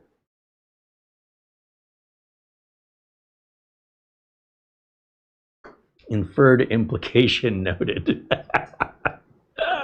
Here we go. All right, let's see how we're doing over here. Still installing. So that's the normal amount of time. Like once it's downloaded and it starts to install, this is a big update, and it'll want to reboot 3 times. It's a pretty significant update, and that's fine. At least the slow part of it's done now. And did anybody have any other questions about this interesting French mini PC that you wanted to know that we haven't already covered? We've already previously opened it up, looked at the insides of it. It goes together kind of cheaply, but also easily, simple. It's not complex. It's also not the most solid, but it is, like many things French, aesthetically pleasing in its simplicity. It almost feels like a Scandinavian design. You'd expect to see it at IKEA, more so than French. But it does have the spirit of French in that they're doing something different from a standard mini PC that's not common. And this could be on your desk and people may not even know that that's not an air filter, an air purifier. You know what I mean? Like it doesn't boldly look like a computer. Other than people that are knowledgeable enough to see the USB ports, even then, you wouldn't even know that that's not some kind of network appliance. It's a clever design in that way, that there's not a lot of blinking lights, there's no RGB, there's none of this gaudy, garish, flashy, fronting sort of boldly stating how insecure you are, that you have to buy things that are flashy in order to fulfill some need of being accepted by others, or, you know, I'm not saying that's the only reason, but this is a much more mature professional product. Something like this I could see in a business, potentially, much more than seeing something with RGB and flashing lights. I've never seen that in a business ever in my life. And the bigger the company is, the less likely you're going to see it, because they don't just, you know, if you consider how much extra money that costs and how much extra money it costs to support that from a help desk standpoint, and you multiply that times 10,000 computers in one building or one company, could be several buildings. The Chandler Intel campus had over 5,000 employees in the 90s when I worked there. I can only imagine it's gotten bigger since then. And if every one of those employees has a computer, not that they all do, I think most of them do, right? Because you've got to get company email and stuff. Just in Chandler, Arizona, that's 5,000 employees. Then you've got the Intel campus in Ireland, the Intel campus in Santa Clara, the Intel campus in Israel, the Intel campus in Oregon, right? And you're with tens of thousands of employees, tens of thousands of computers, and the cost of maintaining those is enough. Okay, you wouldn't want to add unnecessary lights and things to add to the cost and to the burden on your IT department. That's just going to cost more. So hobbyists and home enthusiasts can enjoy that stuff, and they can collaborate and share their fun with each other, but it's not a practical solution. And the money, in my opinion, could be redirected away from RGB and silliness and put into more RAM or put into more storage or put into a better processor. That would be much more beneficial to the end user than to your friends, right? But that's just my opinion on it. I appreciate fun, okay, and if you can afford it, knock yourself out. But the sad part is when somebody can't afford it and they do it anyway, and they're putting this stuff on credit cards and they're just paying out the wazoo for years and years and years, still paying for it long after the novelty is worn off. And it's, you know, we all learn eventually, I think. We get there, we realize we won't do that again. But if it were free and all you had to deal with were the support problems, why isn't the RGB lighting up, or why can't I synchronize? These are all nonsense support calls from my perspective. That's not mission critical. It's not affecting your ability to help your customer and to bill your customer. You're not going to get paid until you bill them. If the computer isn't sending out the billing, that's a real actual problem that requires attention ASAP, because now your company's losing money. This isn't something home users have to worry about.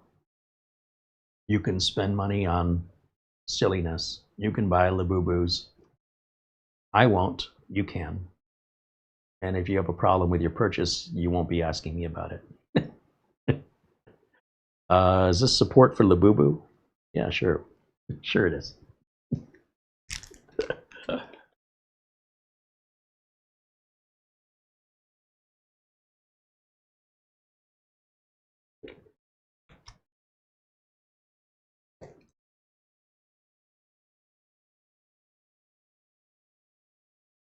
Chris Johnson said we have a big Intel campus here in Rio Rancho, New Mexico, near Albuquerque. Yeah, they're all over. I can't remember all the locations, but just, you know, you think about how many people work at that one location and then how many people work at these other locations. You add all those numbers up and you got yourself a large number of computers you need to buy and maintain. The scale of it is insanity.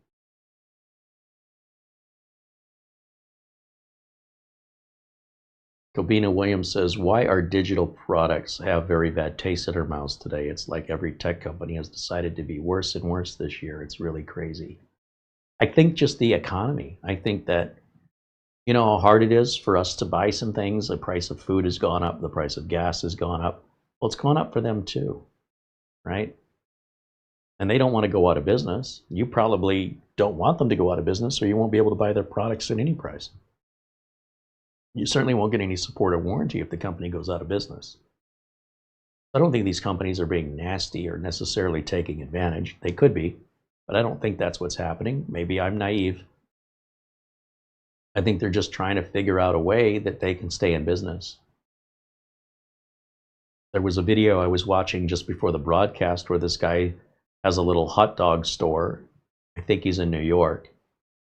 Person walks up to the window and he says, give me 2 hot dogs and a soda. And by the way, this guy showed the previous customer, they ordered, they paid, no problems. Everybody's happy. This guy shows up, clearly doesn't look at any prices, doesn't look at the menu. And the whole outside of the store, it's a walk-up window, is covered in prices and menus. Multiple times, the same information. This guy couldn't be bothered to look. I think his mentality is, I'm just going to get 2 hot dogs and a drink, and it should cost like $10, or it should cost less than $10. Not that he said it, but this is what I'm inferring from what I saw. So the guy says, you know, hey, how's it going? Give me a couple dogs with a can of soda. Guy says, no problem. He gets them all prepared. You want it, on a plate for here? Do you want it wrapped up to go? Great customer service, great attention to detail.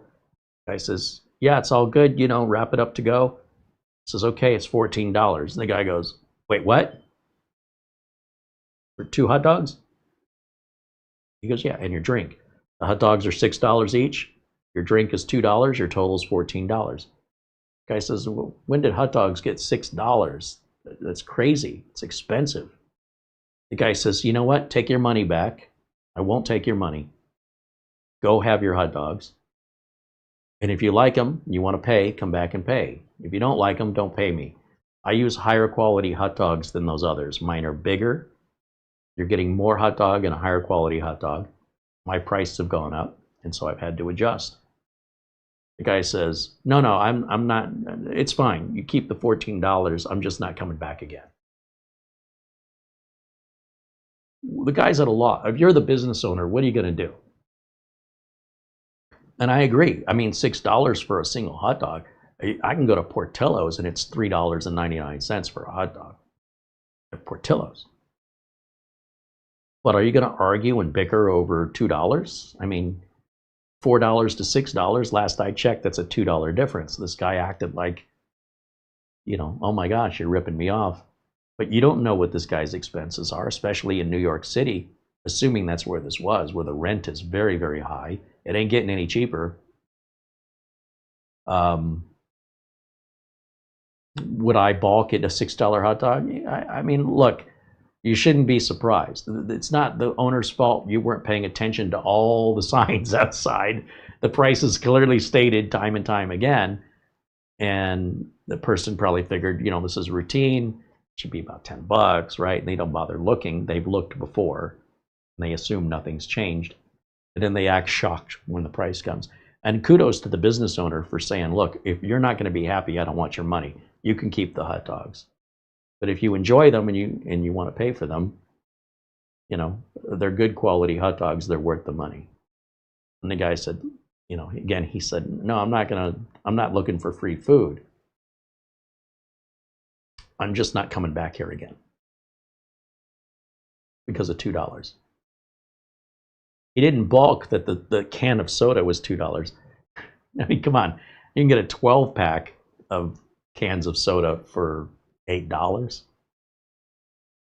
You get 12 cans for $8. That's less than $1 a can. This guy's selling a can of soda for $2. He's in New York, things are expensive. What do you expect? Now, does that mean that there could be a hot dog cart in the middle of the street selling the same idea of a hot dog, but different brand, with the perception of being cheaper when you're potentially selling you a product that doesn't have the same scale. So if this guy's selling 1 pound jumbo hot dogs and the other guy's selling, less expensive, smaller hot dogs versus, 100% pure beef, yada. Quarter pound dog versus a standard little hot dog, bun length versus a standard little hot dog. You'd expect the price to be different. But to just think a hot dog is a hot dog is a hot dog, where does that work in the world where a car is a car is a car? This $25,000 car is the same as this $150,000 car? Of course it isn't. All cars are the same. Sometimes you got to deal with customers like that. The business owner, in my opinion, didn't do anything wrong. The customer did. And then instead of the customer kind of keeping that to himself, he felt the need to speak out. And so much as he spoke out, he said, I must not be paying attention to what's going on with pricing, but I'm still going to punish you for it by never coming back here again. He literally said that. That's enough to make anybody just stop dealing with customers. Just be done with them. If it only happens once in a while, and it's always happened, that's part of being in business. But when this is happening like every other customer, it's time to find another job, shut that down. And all the good customers are collateral damage, unfortunately. Here's hoping that this trend will stop, because it's just self-destructive to everybody involved. You've got to be diplomatic. If you want what's fair and just, you've got to be able to compromise and meet in the middle. You can't just have it your way. Because if you're going to get it your way, then the business is going to go away. And then we'll all do without. All right, is this done yet? Let's go see. Oh yeah. So you'll notice when I restart this, watch how many times it reboots. This is a Intel video driver, I think, that does that. I just ignore it. It only happens during shutdown, and there may be a new video driver for us, but this preview update that came out yesterday, I was surprised at how big it was, because if you look where it says updates are underway, let me put camera 1 back up here and put it in the corner so we can kind of keep an eye on both things happening at the same time. Yeah, we'll go over here. I've never seen an update require 3 reboots. Okay, it looks like we had a complete outage there for a few minutes. So we didn't get to watch and count all the reboots, but it's clearly done now. And, you know, we've been spoiled with how stable our internet has been the last few months. In fact, this whole year, that the last 2 weeks we're starting to see some faults. So I'm not quite sure where that's happening yet. It's still too intermittent and random that we can't make heads or tails of it. I feel pretty confident it's not us. Everything outside of broadcasting works perfectly on our network. So that doesn't mean it's not us. But we'll just have to collect more data and allow time to pass and see if these problems just don't come back again. That means wherever else the problems were happening, that was resolved on their side. If the problems continue, then we'll have to dig a little deeper on our side. But regardless, we just have to wait and see. And it's just too intermittent and random for us to isolate at this time. But sometimes all you can do as a tech is wait and see. I hate problems like that. You know, if I can repeat the problem, like customer says the computer won't turn on, then it won't turn on. You know, it's real easy to figure out when it turns on, you fixed it. But if it only doesn't turn on sometimes, those are harder problems. And you might need to refresh the, oh, I'm going to need to refresh because I think it disconnected me from the chat room.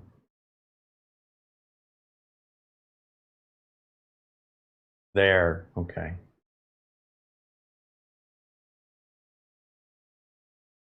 David Martinez says hello. So hopefully, I mean, it won't do me any good to either write in the chat room to refresh your browser, because you won't see it until you refresh your browser. And it doesn't do me any good on the video to tell you to refresh your browser unless you've refreshed your browser to see the video. So there's nothing I can do. My hands are tied right now.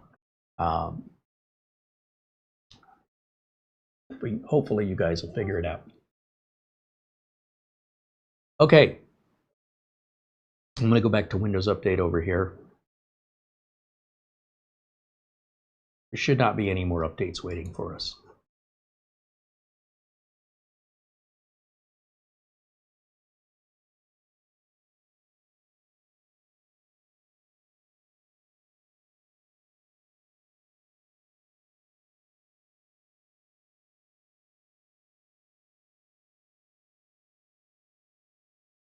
Take care of those problems, and then it looks like we have a red dot here on the Intel Driver Assistant, implying that there are new updates. We have a new NPU driver and a new graphics card driver. Perfect. That'll probably address that error message we had on shutdown that was coming from the Intel graphics driver.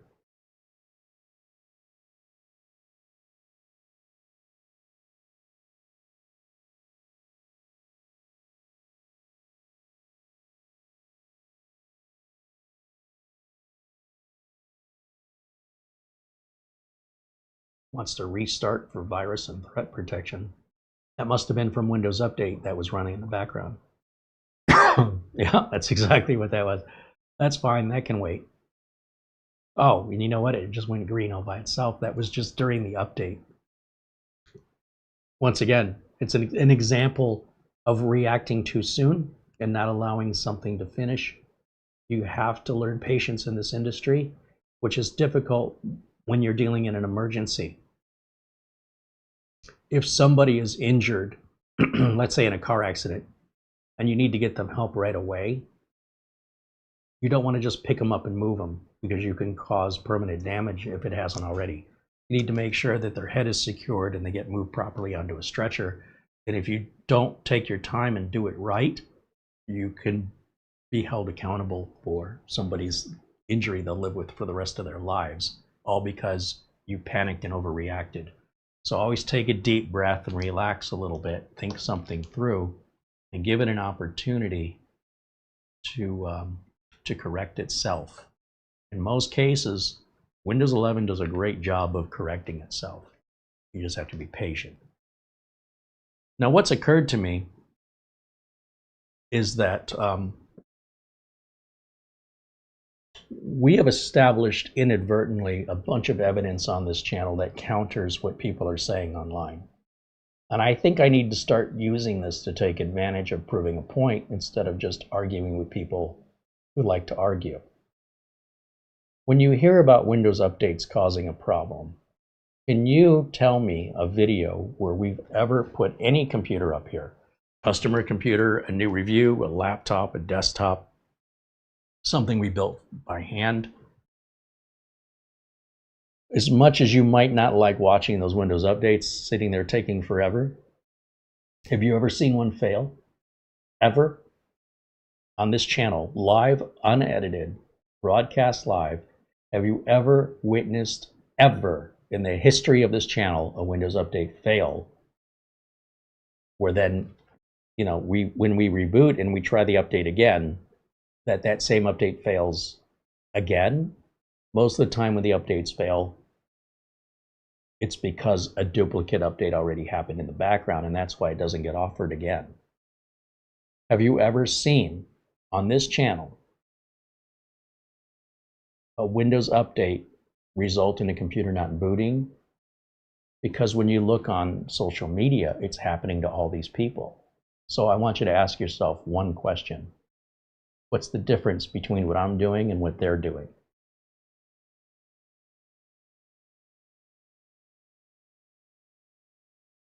Seriously, I want to know.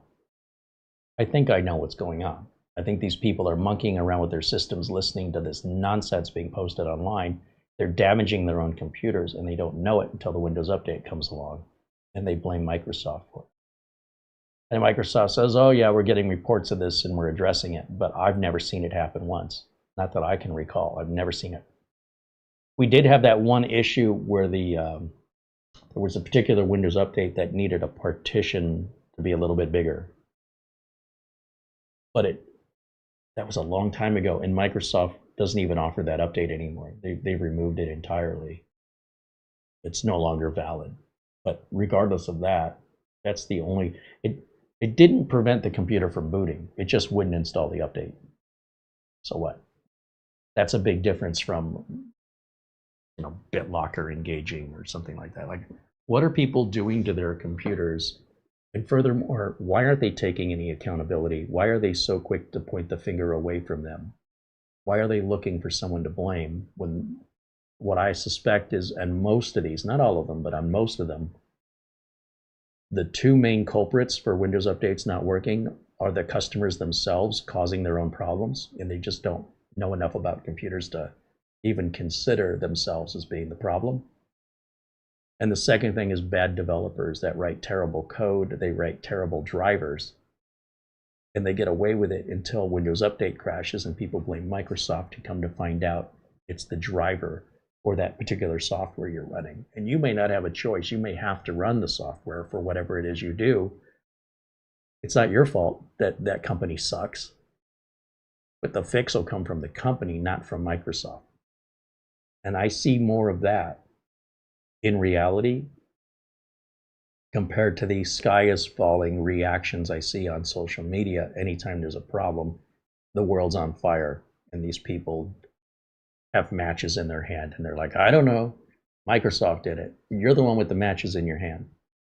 So again, just look at any video I've ever made since 2008 on this platform, and if you can find one where after I install an update, the system doesn't work anymore?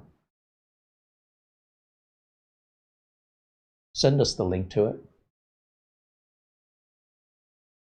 I don't think it exists. But yet, even on these last set of updates, there's all this. It doesn't install for somebody, and then somebody else. And then there's this little tiny group of people, they all gather on social media. And you'd think it was a big crowd, but it's just a little teeny tiny group of people with big mouths pretending like they're a big crowd. And I think in most cases, they're the problem. And if we could fix them, we'd fix the Windows Update problems. Not all of them, but probably the vast majority, in my opinion. And if anybody knows how to upgrade or repair end users, I'd love to know, because I'd probably have to retire. There wouldn't be any money left to be made. That's how good these systems are. Microsoft's not paying me to say this. Microsoft's never paid me a penny. Just telling you how it is, man. This ain't Windows 95 anymore. The legitimate actual problems that occur are so infrequent and rare. I don't know why you would care. No reason to jump on the bandwagon and join onto their side. Let them have their own battles. Stay out of it. Because again, the end result isn't what you're going to want to see. Promise you. Let me get back over to the Intel driver updater here. Let's get that last driver installed.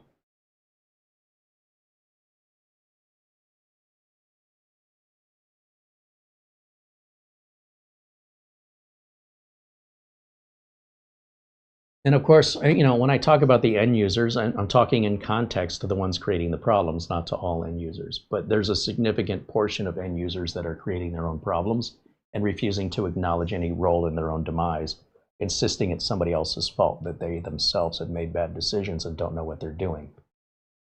So be aware. I just want you to be aware. You've got to consider who's making the complaint or the accusation. Who are they, and what authorizes them to have an opinion that should be considered valid and factual. In most cases, they're random people with hidden names that you don't know who they are, and they don't want you to know who they are. Well, if that's how they, if you know, notice that, then you should treat anything they have to say as candy. It's not nutrition. It's just nonsense entertainment. Let's all get worked up over an imaginary thing based on somebody's inconclusive education and lack of understanding how systems work. And let's all get behind them like they're the victim of their own ignorance. I cannot waste my time with all that. And there's so much of it. Weeding through it sucks. I would love an AI system that could just mute those people away from the rest of society. Let them all gather together, keep each other company, and the rest of us can gather together. And let's hope the rest of us are a bigger group. Otherwise, it's not looking good for the future of this planet. Okay, video driver's going in. That's why the screen blanked out. Terrell Cochran said the last boot loop update I have seen was an incompatible NVIDIA driver. Yeah, and that's NVIDIA's fault. Mark Leibowitz said for a while, if I clicked on a network in File Explorer, the mouse pointer would just circle forever. I don't know if a Windows update caused it, but a Windows update appears to have fixed it. Well, that's another good point. It's an excellent point. You don't see people ranting and raving about how awesome the Windows update is. It's always negative, or they say nothing. We're right back to the complaints. You have a happy customer, they say nothing. You have a pissed off customer, they tell everyone. So if somebody has a bad experience with Windows Update, they rant on all the social media sites about their ignorance, painting it out to be something it isn't because they can't see any further than you know, the end of their own hand. Or rather, it's the other way around. They can only see way off in the far distance of speculation without any evidence to back up anything they're saying because they don't really understand it. So what they're really pissed off about, if you read between the lines, is their inability to understand it. And it's up to them to educate themselves or keep their mouth shut. And it's up to you if you want to listen to them. or try and educate them, but that's usually a waste of time. If they don't have the motivation to educate themselves, then they're not really interested in justice. They're looking for attention. So if you want to give them attention, I'm not telling you not to. I'm telling you I won't. What I do, because I'm tempted, you know, I want to respond, but what I'll do is I'll just block them so I never see them ever again. They can go live their life. It's a big planet. I don't need to see it. Then I don't have to be tempted to respond to somebody that's not going to listen, that's going to create an argument that isn't going to end well. And I'm just going to be sorry I ever responded. So just people like that are worth nothing to me. I don't need them in my life. I don't need to see what they've got to say. Once I identify them on social media, there's always a block button, and I just block them. They will never have anything to say for their whole lives that'll be of any use to anybody but themselves. That's the way I see it. And when they want to learn to be considerate and thoughtful and want to better themselves, I won't know that either once you're blocked. Too little, too late. The boy who cried wolf. I'm getting to the point on Twitter where I'm wondering if I'm going to hit a list limit of how many people have been blocked. It's so prevalent. I'm like, I wonder if I'm going to like break the system with the number of people I've blocked, where it just can't handle it. It's just the same Twitter's not doing it. Then people argue it's a freedom of speech. They're being censored, you know. And it's like, well, you're lying. And they're like, no, I'm not lying. I'm just stupid. So it's true to me. Just because I'm stupid doesn't mean I'm lying. Well, then get your facts straight first. No, I don't have to. It's freedom of speech. Freedom of speech is freedom to lie. So if you want one, it comes with the other. You can't have it any other way. How you choose to process it is on you. And this is how I choose to process it. Click, block, gone forever. Never see them for the rest of my life, and I won't miss them when they're gone. I won't even remember their name. By tomorrow, there'll be somebody else that takes the spot in my brain, and I will have completely forgotten about them. That's the meaning and momentum they have in my life. I don't give it to them. You have to earn it. And much the same way, I hold myself up to my own standard. If I make a mistake, if I misspeak, and I'm aware of it, I will correct it. I won't just dig my heels in over pride and ego. That's a quick way to be out of business in this industry. You'll have results, or you're going to lose a customer. And you lose enough customers, you're just not going to be able to afford to be in business anymore.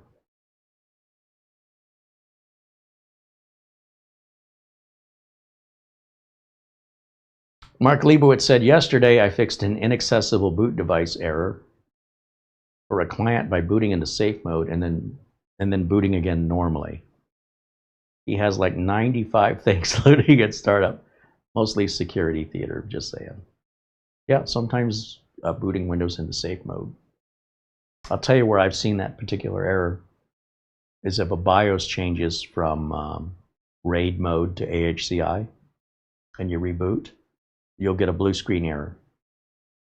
And Windows won't happen. You know, it won't happen. Won't come up. So you boot in safe mode, and then just the generic driver loads for the drive controller. And it boots in safe mode, and you say, well, that's weird. So then you restart it in normal mode again, and since that generic driver took over, it boots into normal mode with the right updated controller driver. And that'll happen every time you try and change the controller for your drive from AHCI to RAID or the other way. Windows won't boot anymore because that driver won't work anymore. And so just before the desktop comes up, you'll get a blue screen error.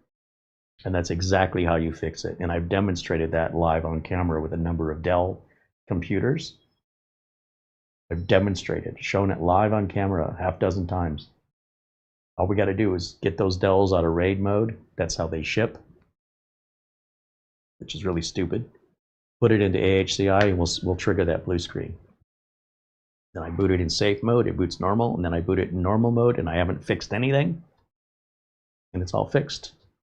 And the device manager doesn't have any errors, and the AHCI driver is loaded properly. Isn't that crazy? And I'll put that on Microsoft. They should fix that, but it's not a common enough problem, I think, that they could be bothered.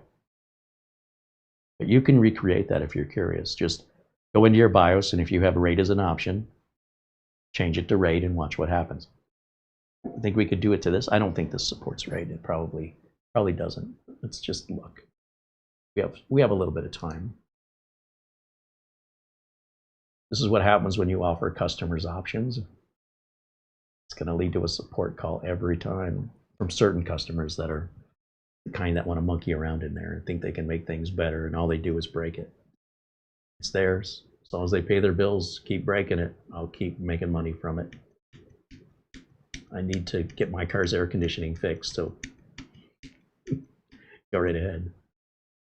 So if we look in here, see how it says SATA configuration? SATA controller enabled or disabled. I don't see anything about the NVMe by Bluetooth, secure boot. Yeah, this isn't a good example because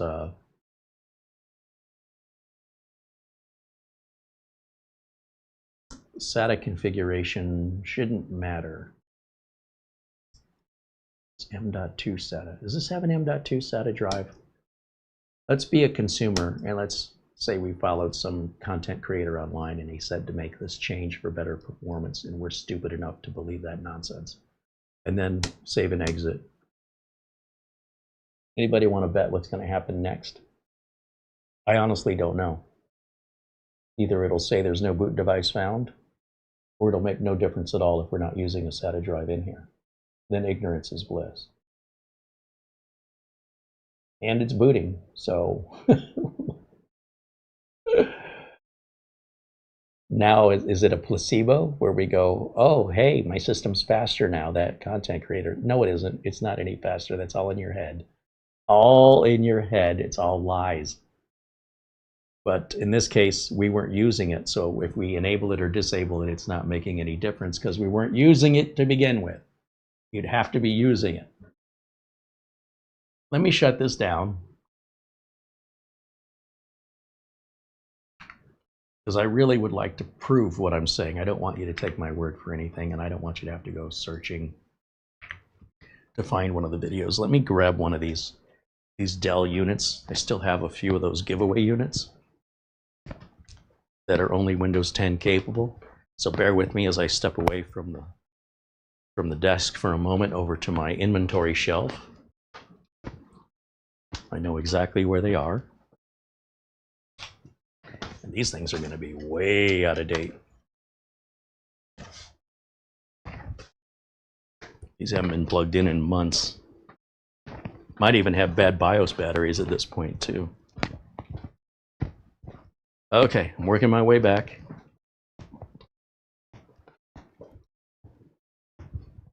And let's go over here.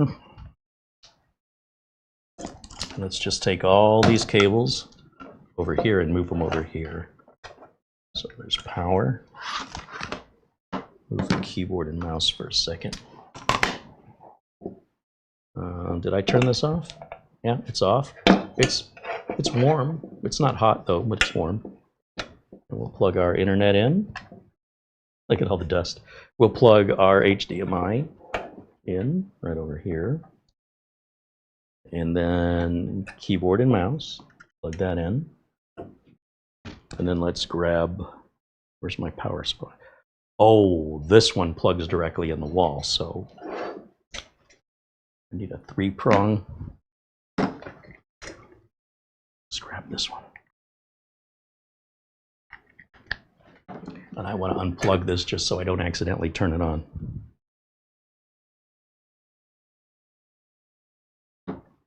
So put that away later. Now let's turn this on. Oh, it's already, I see the light blinking. I guess it's turned on all by itself. Usually an indication of a bad BIOS battery. Let's jump over to this port over here and see what it's doing. Oh, it's booted up already. All right, perfect. That's what we wanted anyway. So let me just make a little space on my desk here. And I will give you a live demonstration to prove what I'm telling you.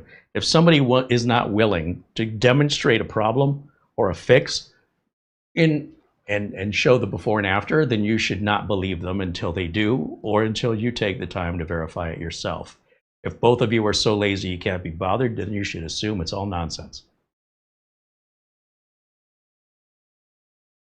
David Martinez says, Carey, my brother, company is upgrading my PC, made me think of you. A lot of companies are upgrading. Oh, to mini PCs. I see. Cool. John Lewis says, Carey, when you mentioned, what you just mentioned happened to my wife's Dell. When I switched it RAID to HCI, the Copilot quickly led me to the fix. Well, that's good, because when I learned the fix, there was no such thing as Copilot. I had to figure it out on my own. And I was very confused by just booting in safe mode, and then it fixed it. I'm like, that was weird. And so I tested it, and it's repeatable. So I just want to demonstrate it. I don't want you to take anybody's word for it.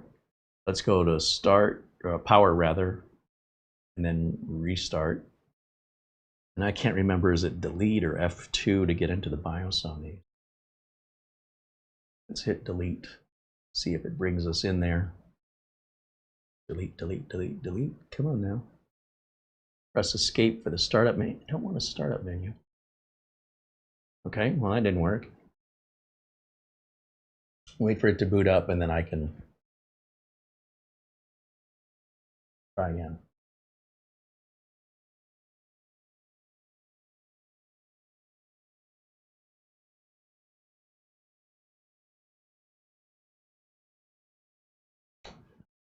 Right? Out. Skip for now. You know, for an old machine, it boots up pretty quick, doesn't it? So let me try this again. I'm trying to remember what key it is for this Dell to get into the BIOS, or I could just, yeah, let me just try one more time.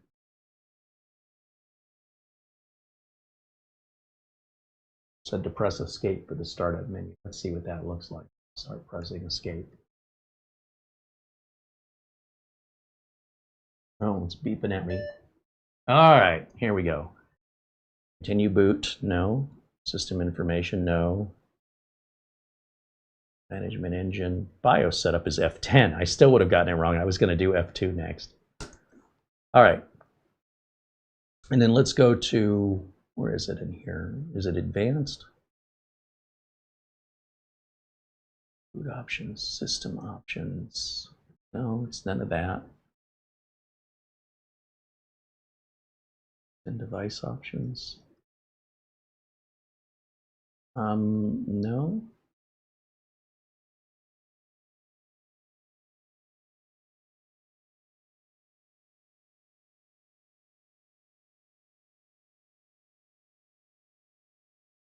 Where did they move it to? It's been a while since I've been in one of these. System information, update BIOS, change date and time. It's none of this. It'd be under like drive controllers.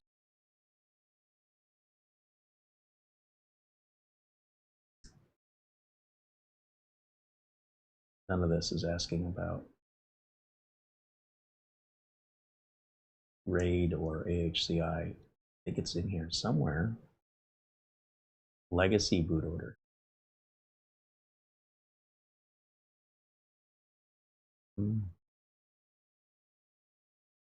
Option ROM.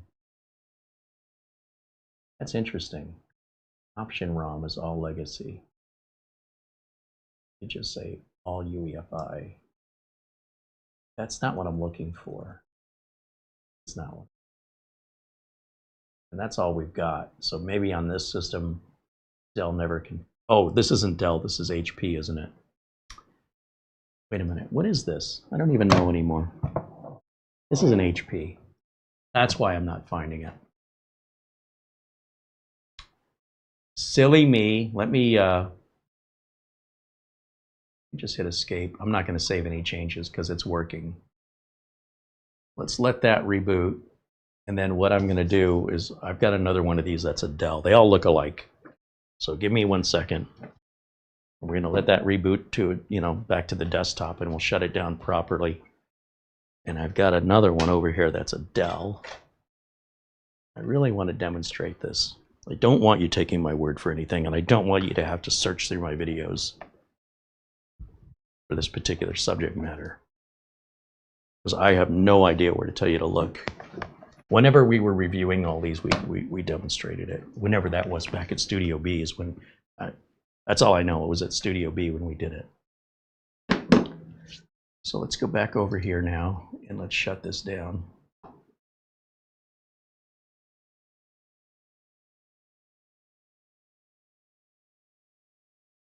Okay, so with that being off, I can come back over here, and what we'll do is we'll just take all of these plugs.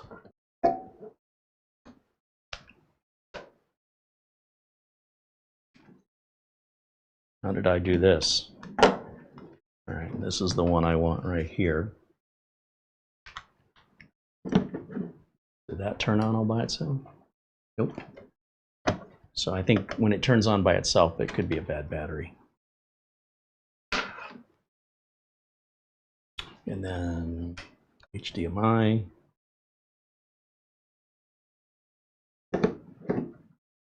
Internet. And my keyboard and my mouse. We'll move that over here to this one. Now, turn that on. There we go. And we'll jump back over to the screen capture. And again, we could be dealing with a bad BIOS battery. When these sit on the shelves and they're not plugged into the wall, the BIOS batteries drain much, much faster. John Lewis says Dell BIOS is F2. Great. Thank you, John. Oh, and Patrick Manny, thank you both. And Frankie B, thank you guys. All right, so again, this is another machine we haven't booted up in quite some time. This should be, this is Windows 11. And, you know, we're probably many versions behind, just out of curiosity. Out of a twisted curiosity, what build number is this? Pretty old. Yeah. That's okay. Oh, new version of Samsung Magician. You'll also notice if we hit Windows Update, it'll tell us how many days, or no, it's not telling us how many days it's been. Usually it'll, I'm trying to remember, it's so inconsistent. There is a place where it'll come up and tell us it's been so many days. Last checked. That's what I'm looking for. Right here where it says you're up to date, last checked. That was 7 months ago. I can't read that. Is it 10 or 12? Hold on, let me make the screen bigger. Oh, it's 12. So it was 5 months ago, almost 6 months ago, that this has not been turned on. So we got lots of updates waiting. And I'm not going to do that right now. Don't worry. I'm going to torture you. Let's restart this. And we'll start, when the screen goes black here, I'll start pressing F2 on the keyboard. That should get us into the BIOS.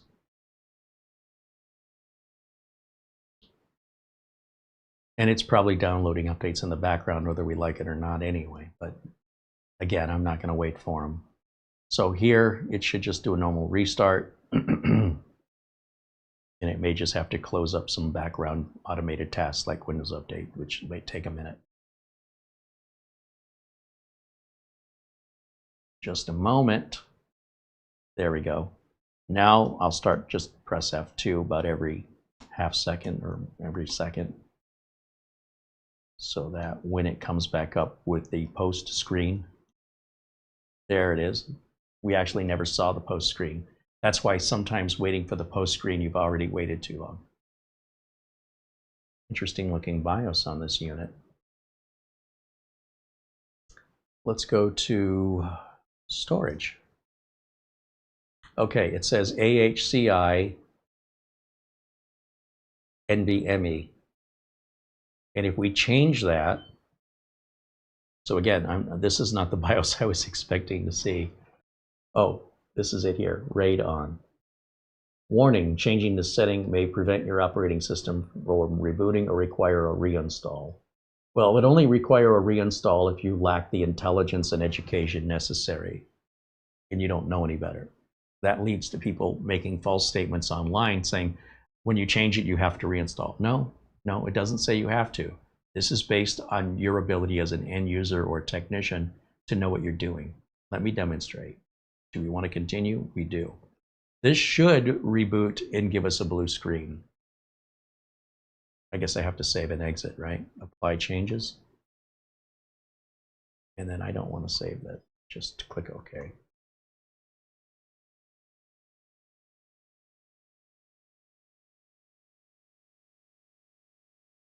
And exit, I guess.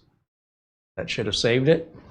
And now when it reboots, I fully expect to see a blue screen. And I don't know if this will match the same error code that you received, Mark, but if it does, then you'll know what happened. But otherwise, you know, it's anyone's guess. But I guarantee there's a very logical reason for this. So it looks like it's booting normally so far. And usually where it blue screens is right before the desktop would appear. Let's see if it happens. Again, with this being live, unscripted, and unrehearsed, I have nothing but speculation and my memory to go off of right now. But this should crash. If I'm remembering everything right. Uh-oh, there it is.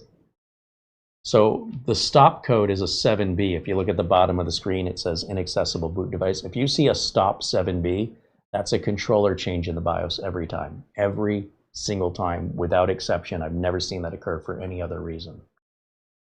I guess I have to reinstall my operating system. Yeah, you probably do. I don't, because I know better. So I'm gonna, and again, I'm referring to you personally, but just to those people who think that way. I'll hit Control-Alt-Delete here. I'm not doing anything. So I'm gonna power the machine off.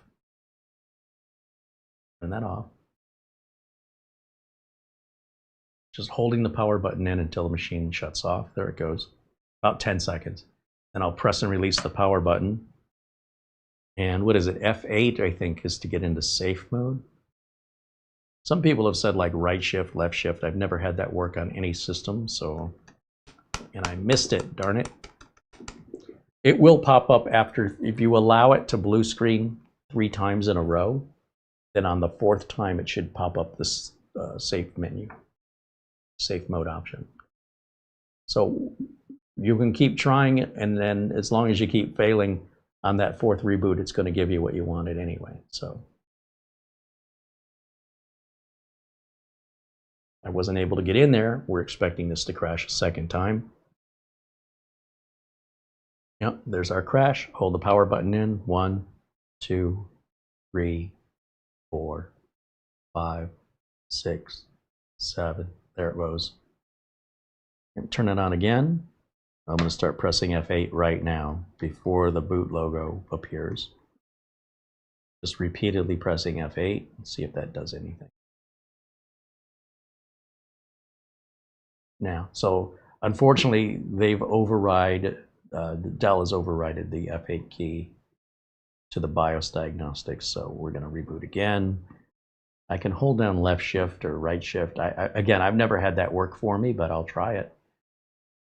Now it's preparing an automatic repair. This is a big waste of time.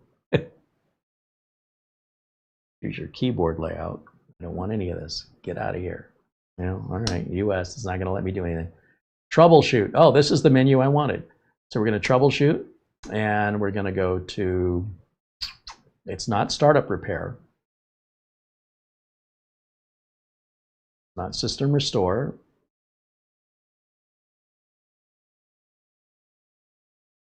Where is safe mode? Let's go back. Did I miss it? Restart your PC or see advanced. It should be advanced options. Where's my advanced options?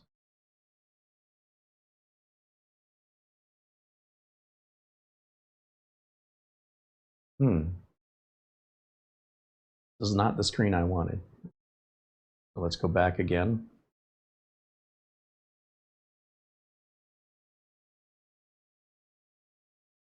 There should be another screen. Troubleshoot is the only it's only giving me one option of troubleshoot, which is weird. And then let's go to the command prompt and then just get out of it and see what it does. Anything? Just takes us back here again. Huh, I'm missing it. Startup repair, uninstall updates, system restore. I don't want any of these options. So I don't know what else you do to get out of this. I don't even see an option to boot. It's not even, to continue a boot.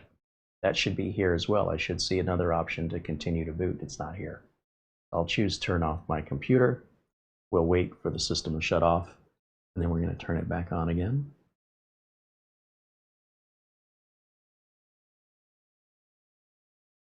Now, did that come up because I was holding down the left shift key, or was that just going to happen anyway? Again, I've never had any consistency with that whole tricky holding down a key thing other than the function keys are deleted to get into the BIOS.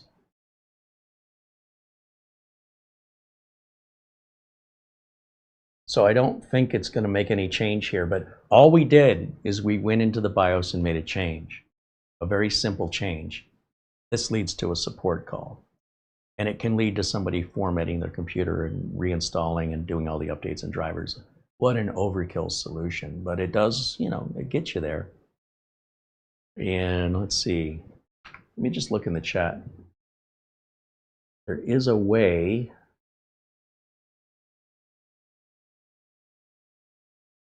Last I knew, Microsoft uses F8 to F4. Yeah, let me ask Rock. Try and save some time.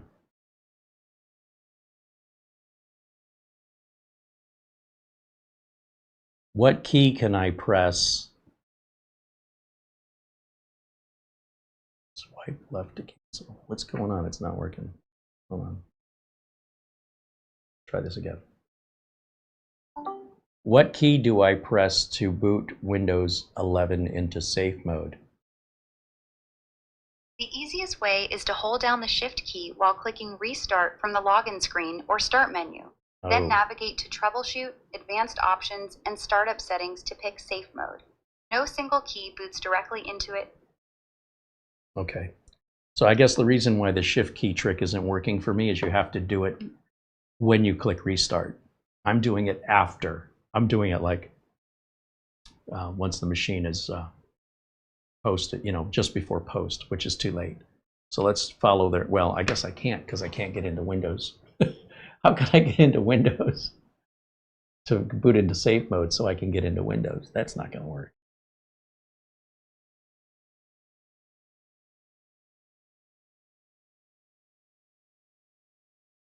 So again, we go back to this weird setup here where we have troubleshoot and it's not complete. Oh, startup repair. It's not going to be startup repair. We'll try it and see what it does. I don't think it's going to fix it.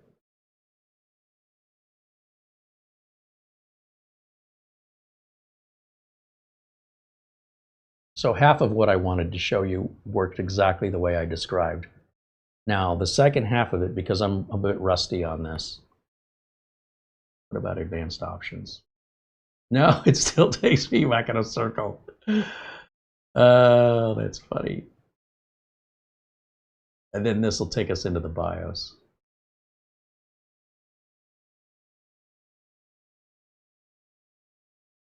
I'm not quite sure how I'm going to get into safe mode now. Normally, after a failed boot up attempt, when you get that startup menu, the startup options appear for safe mode, and we're not seeing it now. But at the same time, another way to fix this problem is to make the assumption that the end user went into the BIOS. Even if they say they didn't, don't believe them.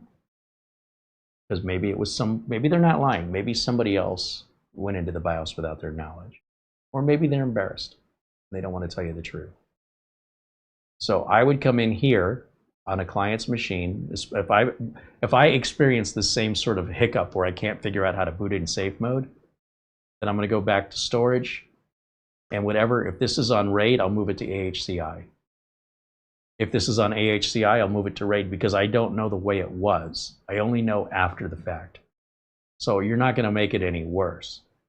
So just change that. Then here we hit apply changes. Don't want to save that as a setting, as a user setting. Then we can exit. Now Windows will boot normally because we never did replace the driver in safe mode. Okay, so it will get us to where we want to go.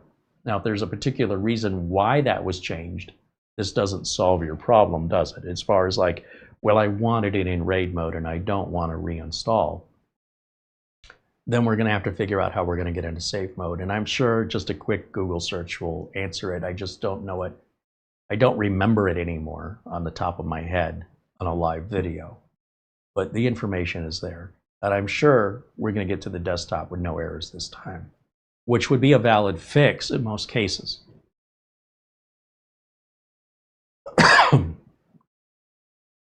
Here's another way you could do it. Let's say, just to show you there's numerous ways to fix a problem.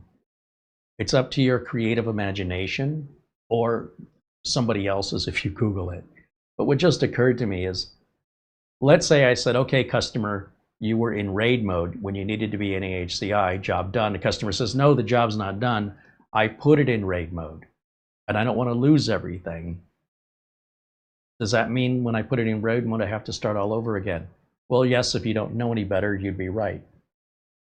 Okay, well, that's why I'm asking you. Could you put it in RAID mode for me so I don't lose everything?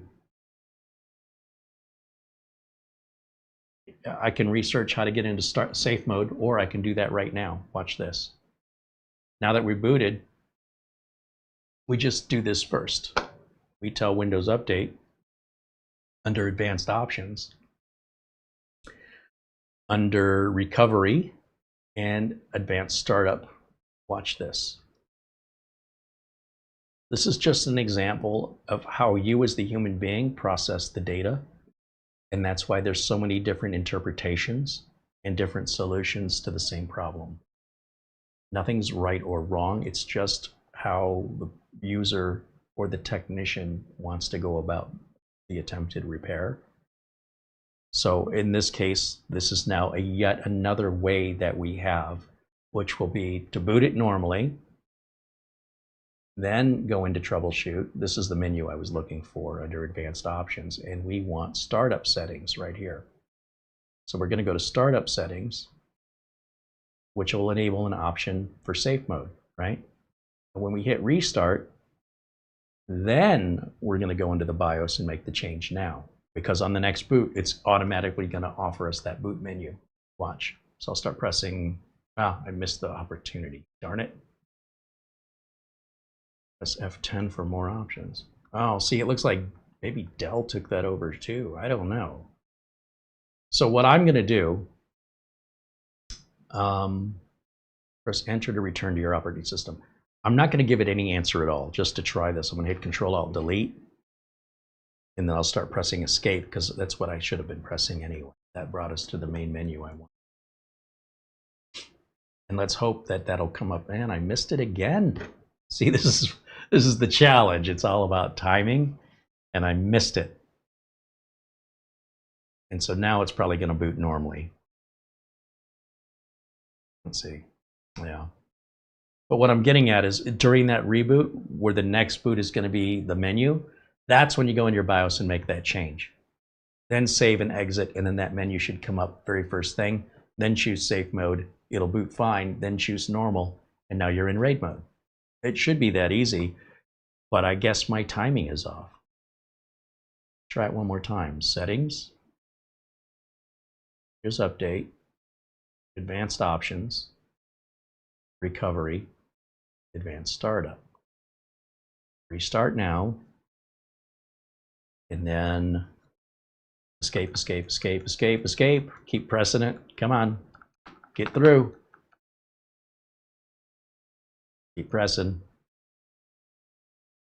See, now I'm overdoing it right now. And it's not accepting it for some reason. I don't know why. That's frustrating.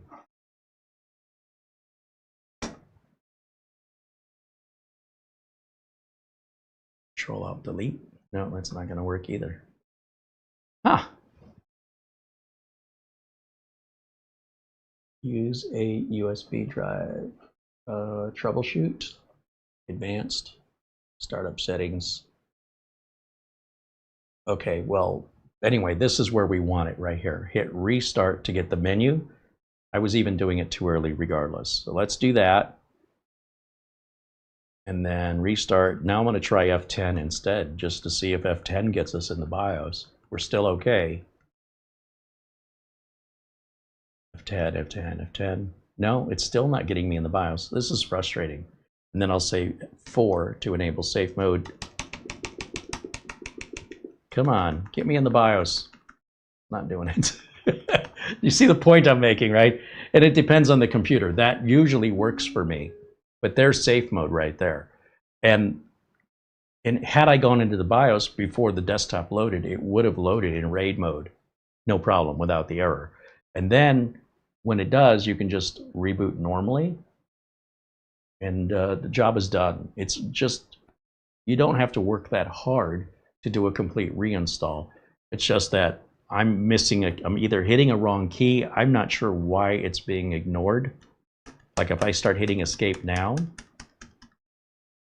yeah, see, I'm missing something. But that's on me. This was happening a lot. Well, back at Studio B, we were seeing it a lot. And I don't know what the current status of RAID is on the latest Dells that are being sold. It could still be a thing, and it's not hurting anything really. It's just it's confusing to people who don't know.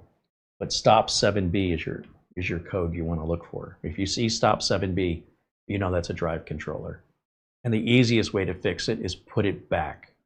And if you don't know what it was at, just change where it's at now to the opposite. So if it's at RAID, change it to HCI. If it's at HCI, change it back to RAID. Then it should boot and you're fine. And so unless that change was made with intention, then we got to backtrack further with the customer and say, well, why? Why did you do that? And you might find out they thought it was necessary and they were wrong, or they might have a legitimate reason, and then we can process moving forward, utilize the process to get them there without the crashing. Dell BIOS is F2. Oh, I'm hitting F10 and not F2. I see. Dell machines pressing F12 gives you boot options. I don't want the boot options. That's asking if you want to boot from flash drive or, NVMe.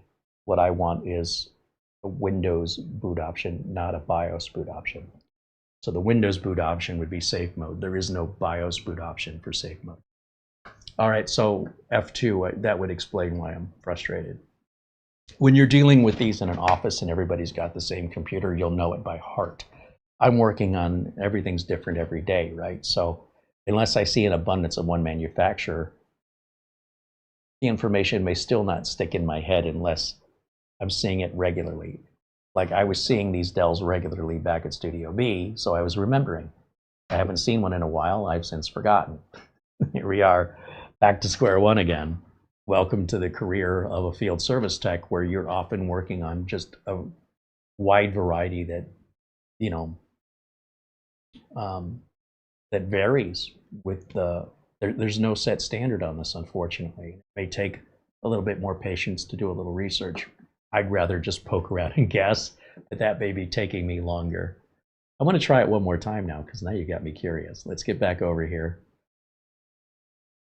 Try F2 instead of F10. So let's go to safe mode, not safe mode, but the boot option menu. So yeah, 169 days ago was last checked. All right, let's do Windows Update, and it tells us last check specifically. So we see it in 2 places. You're wondering how far behind updates this is. Advanced, recovery, advanced, restart. All right, I'm going to try F2. It's always user error, man, I'm telling you. Even when the user's me, I'm not immune from it. Start pressing F2.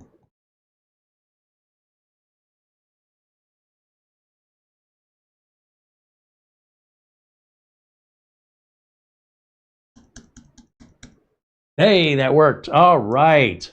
Helps when you press the right key, Carey.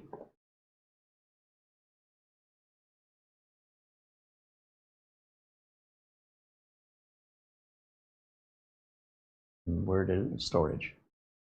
Now let's turn RAID on. Yes. Apply. Okay. And exit. Now, in theory, it should automatically come up with that advanced startup menu, because that loads first before any drivers for your storage controller.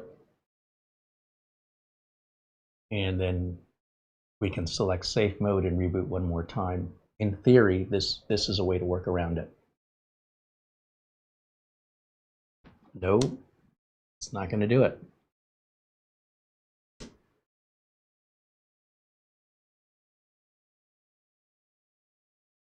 Dell is overriding this. It appears something in Dell's configuration. Of course, it's only a Dell that you'd likely have this problem with. So what that suggests to me, let's turn off the computer, let that power off. We'll turn it back on again here. Kind of curious, if I don't press any keys, what it's going to do. So give it a second.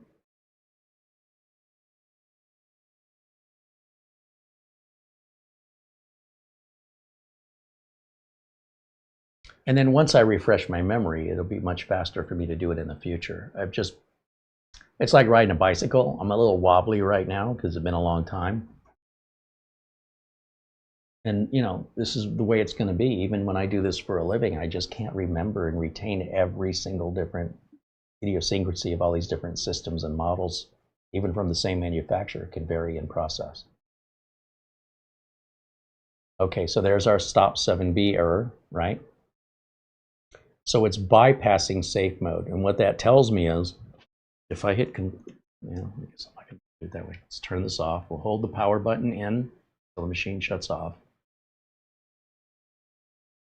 See, this is where I'm rusty. And my solution is always do it again. Start over, do it again, like Karate Kid. Do it again. Keep failing, do it again. What you're going to walk away from is an experience that you won't soon forget, because you will have been so frustrated at it, it'll be harder for you to forget it. But don't give up. Don't say it can't be done, because your frustration may mean you just need to take a little time away to cool off a little bit. And then when you come back at it, it'll be a lot easier once your mental state has changed. Oftentimes we get in our own ways and we don't even realize it. And then we blame the computer, don't we?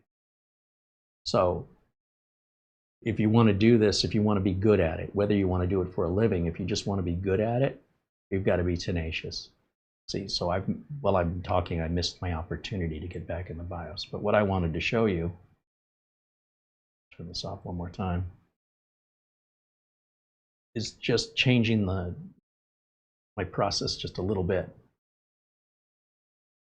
I'll show you what I mean in a second. Start pressing F2, Carey. Stop talking for a second. Focus. All right, back into storage. Let's change this again to AHCI. I want to show you how one little change makes a big difference. By the changes.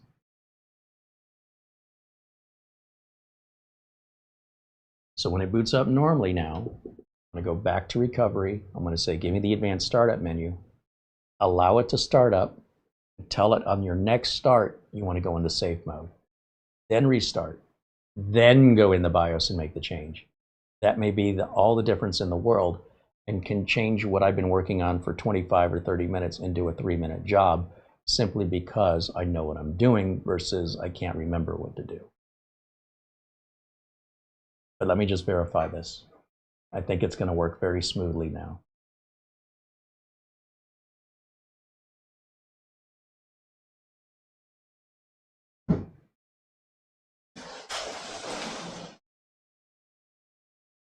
I didn't expect the diagnosing my PC to pop up.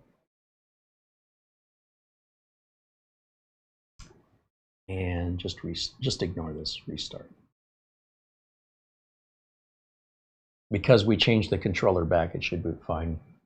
So just ignore that. We just verify.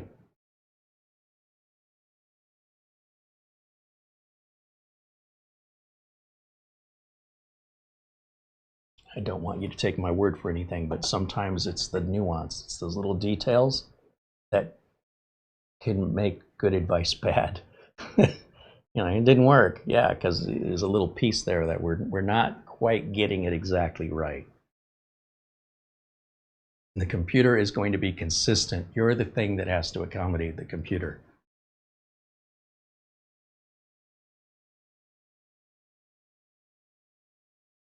Start, settings, let's update, advanced, recovery.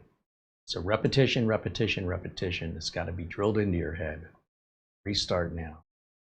Now do not go into the BIOS yet. It's too early. Let this come up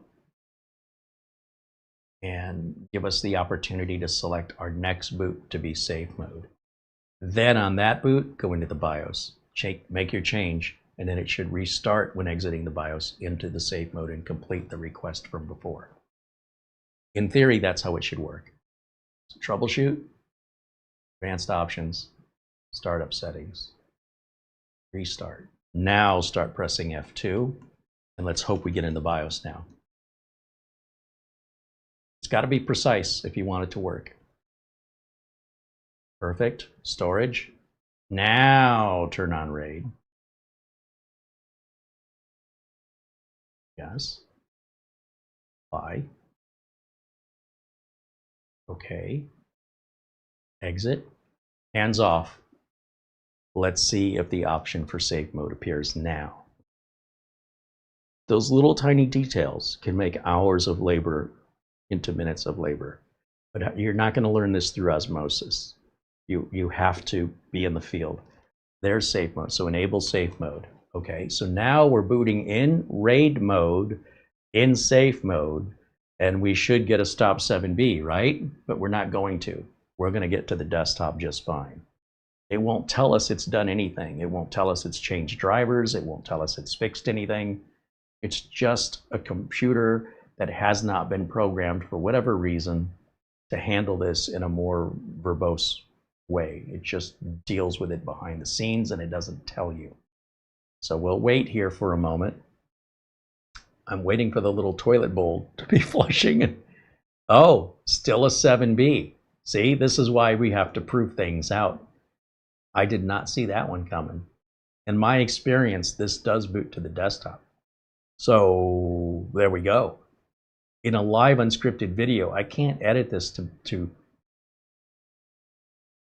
control the narration, right? And that's interesting because this has worked for me in the past. I just got the order of events wrong, and now it's still not working, even though I know I did it exactly right. So there's still another piece missing. So what I'm going to do is hold the power button N. That's really surprising to me. And reboot it. Now, as I mentioned, after 3 failed boot attempts, safe mode should have been offered, but we haven't really given it that opportunity. I keep getting this other recovery menu, which is not complete. So I'm going to try again, see what happens. It's tricky, isn't it? There's yet another way, and that is that we could manually, go to like a DOS prompt and force the other driver that way. Like, there's probably 8 different ways to get around this. It depends if you want to work harder and what your technical abilities are. And another way that we could resolve this is we could use a tool like Acronis, and we could clone the drive. And to me, this would be the hard way, but it would actually be pretty easy. It would just take a bit of time. Clone the drive, change your boot to RAID, and then restore the drive, and Acronis should automatically make the modifications so that it's bootable. Or if it's in RAID and you want to go AHCI, do your image. Oh, this is what's happened automatically. So this is Dell's own BIOS going through some stuff that's a waste of time. So press escape to stop testing. I want the Windows startup correction to appear, not Dell's. This is sometimes a BIOS that's too smart for its own good, but probably beneficial to most end users. But the minute it's asking me for this keyboard layout, I know I'm in the wrong menu. It's not going to give me the startup option. Frustrating. This is really frustrating. Just going to escape, turn it off one more time. So what I would do for a customer, since this isn't working, you know, press and release. We need a, please release the power button. Why is it? This is all Dell. This is not a Windows message. This is a Dell message. Okay, let's fire it up again. My point in all of this is that you understand and accept that when somebody offers you a fix online, it may be a fix that works, but it may not be the best fix in the sense of how much time it takes or how difficult it is to implement. And in my experience, what I've demonstrated to you, now that I got the timing down correctly, is exactly what I demonstrated at Studio B with a different model, and that worked. Now it's not working, something has changed. It's not, I'm not going to put that much effort into it because we're just creating something that's not a real problem anymore. We had this problem a couple years ago and it was pretty frequent and it was worth learning. Now I'm not going to relearn it all over again just to make a demonstration. Didn't know that my information's gone out of date. And this is exactly why I emphasize to people, keep up to date. If you want to consider yourself really tech savvy, you've got to stay on top. That means modifying what you know and letting it go, but maybe keeping it for older systems, and for new modern systems, learn the new ways. And you know, I get myself caught up in that all the time, and it doesn't frustrate. Well, it does sometimes frustrate me, but I'm always happy to learn new things. I think it's pretty darn cool, especially when the appearance from other people is, wow, you're really good at this, right? They don't know that I embarrassed myself. They have no idea. All they know is he just went at it and did it. How amazing. But they're not willing to accept any failure to learn. If they don't get it right the first time, then they think, oh, well, I'm too dumb for this. No, you just give up too easy. Anybody can do this stuff. You may not want to, but if you want to, and you're genuinely sincere about it, then you've got to stay on top of it. So again, what I would do for the client is I would get my Acronis rescue disk. I'd make an image of the machine when it boots, then change the BIOS, boot to Acronis again, and restore the image, and then it'll boot with the new controller change. That's not the way I want to do it. I want to do it this easy way, but if I'm on the clock and I got to get it done, at that point it's just what's the next least resistant way. And then formatting and reinstalling is a last-ditch effort for the laziest people who don't want to learn. And they'll just say, well, that's what I had to do. Well, yeah, I would agree. That's what you had to do because that's all you were willing to do, or that's all you knew. But for me or for anybody else in the know, you know they didn't have to do it that way, but they convinced themselves that was the only way because it works. Well, sure. Killing it and restoring its life, starting over again, is going to fix a lot of things, but you're not learning anything. That's a lazy, poor man's way of doing anything, is just to blindly wipe and reinstall. Whenever I hear somebody complaining about, I can't find my drivers. Well, what do you need drivers? Well, because I reinstalled Windows. Well, why'd you do that? Well, because it was having this problem. Well, why didn't you just fix it? Well, all of this doesn't matter anymore because they've already done the damage, so now we just help them. But it's like, boy, you did that the hardest way possible. So we get them the drivers, and they have to reinstall all their apps and reconfigure everything. Which again, if they had a backup, they wouldn't have to deal with it, but they don't have backups. There's no sense talking to people about it anymore. After 35 years of telling people to make backups, one thing's been very, very clear to me. Nobody cares. They honestly, generally do not care because they somehow believe in their delusion that they'll never need it. It's just a waste of time. Whatever they're telling themselves is all lies. And you try and correct them, and they will fight you. Fight you. And I'm not going to fight them. You don't want to do what's good for you? Don't. What do I care? So if you don't know by now, it's your problem, isn't it? It's not my problem. You want to pay me to fix it? No problem. You want to send your drive to $300 data recovery and wait for 2 weeks to get your data back, if they can even get it back, because it wasn't going to happen to you? Not my problem. It's not my, I don't have to deal with any of that. So you get what you give. If you want to be dismissive, then you're going to be dismissed. And then, you know, my thing is, what I expect is for people to go, yeah, I know I should have backed up, and I know this is my fault. That's what I want to hear. Great. Now you know. Let's get you back up and running, and let's hope we don't have to do this again.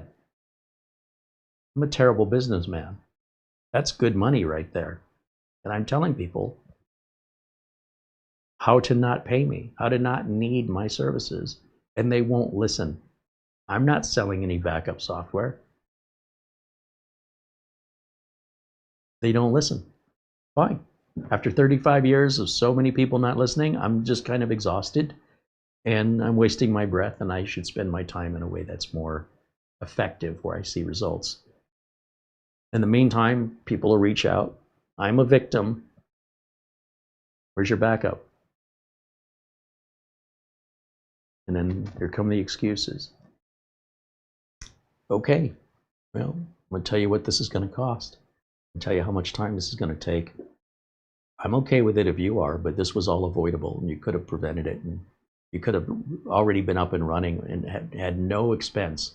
Now this is going to take longer, it's going to cost money, and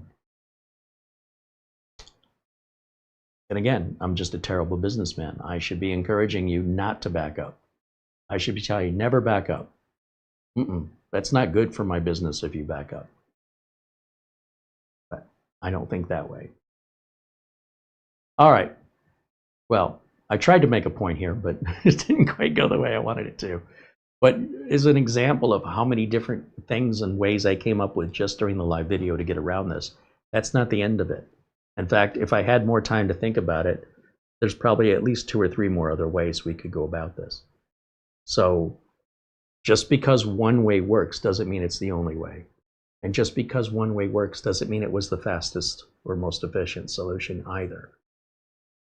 And my goal in running a business is to provide the fastest solution first, to make it as painless for the customer and myself, for both time and money, for both the customer and myself, so I can help more customers and make more money that way than gouging one customer to pay me for the whole day. And I think that's a win-win for everybody involved. But the ultimate question is what caused it, and in most cases the customers are causing these problems, not Microsoft, not updates, not bad BIOSes. And while it does happen, it's rare.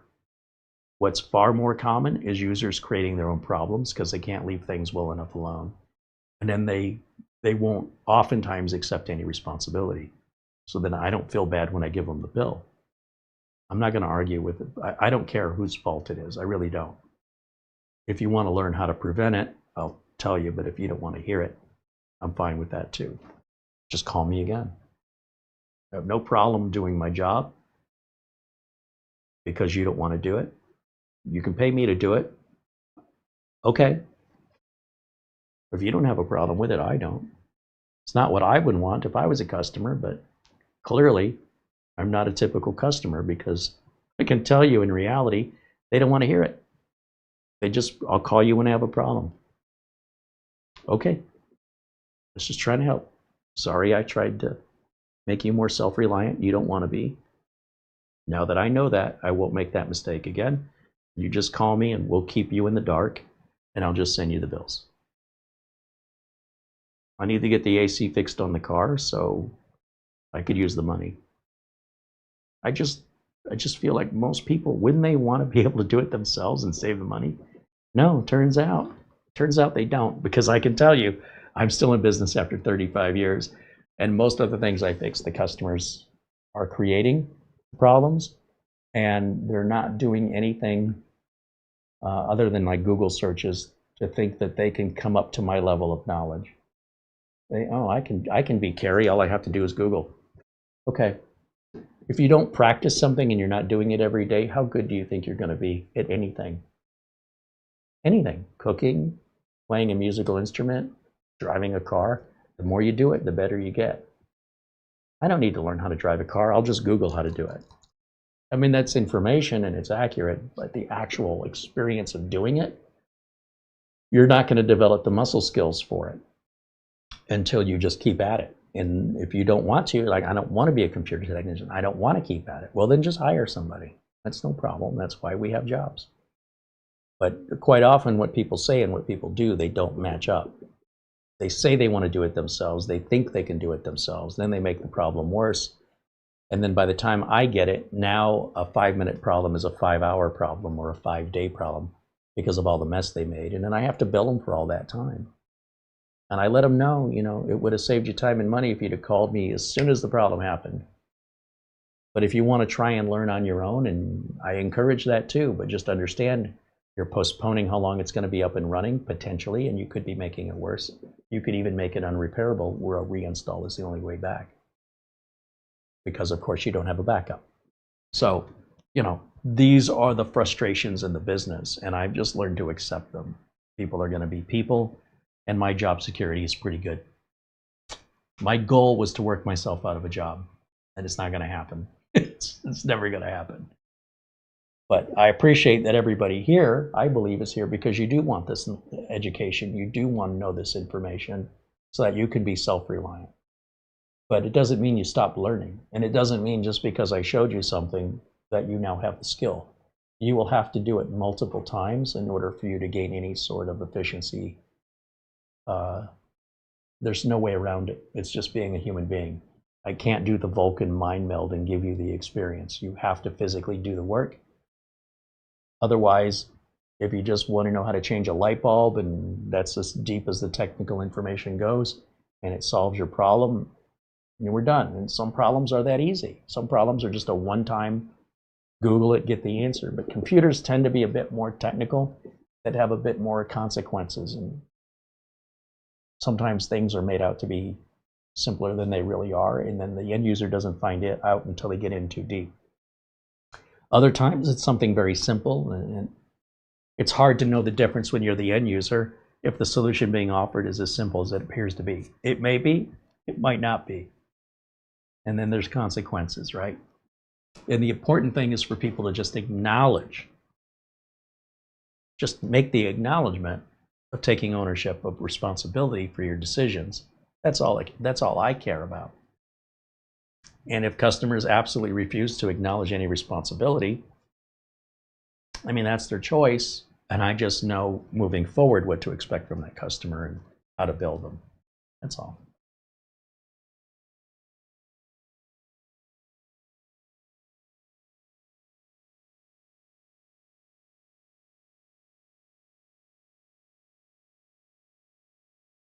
John Gallagher said, I have someone who wants an AMD Ryzen Threadripper 9970X with 128 gigs of RAM.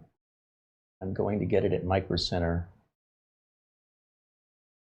for the motherboard and RAM and CPU. It's going to cost $6,700 just for those 3 parts for accident reconstructions. We have a server sitting here that's way better than that. And I'd probably let it go for $8,000. I think it's got 512 gigs of RAM in there. I forget which Threadripper. It's already built. It's got an NVIDIA Founders Edition. What does it have in there? Can't even remember what I've got anymore. It's just sitting here. It's so much money, nobody's got the money to buy it.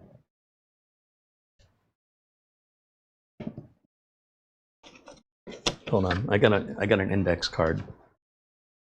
This is why I have to make notes. AMD Threadripper Pro 3995WX 64 core CPU. So that's what, 128 cores threaded. It's a $2,000 motherboard, the Asus Pro Workstation WRX. I can't read my own writing. BE Sage 2nd edition Wi-Fi 2, 512 gig of RD RAM, which is like ECC RAM.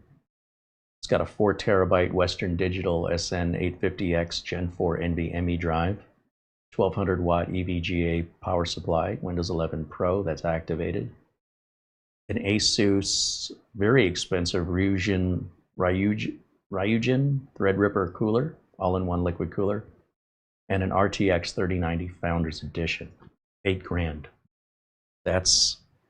That was 15 grand when it was put together. It's down to $8,000. Actually, the truth is the RAM today is probably worth a lot more than that. I want it out of here, so I'm willing to take a loss on it, because you could imagine what I could do with $8,000. Motherboard's brand new,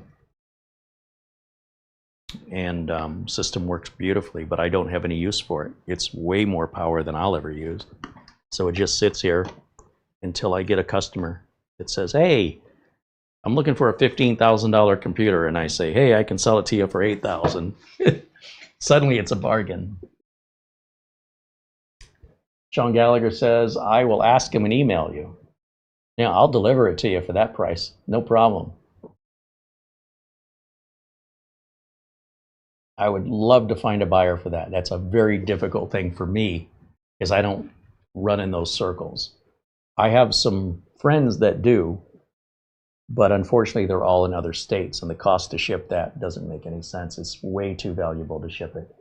You would have to be put in a car and driven out there, and then, you know, if it's on the other side of the United States, it's going to add $1,000, $2,000 just to travel cost. And then it doesn't sound like such a good bargain anymore, does it?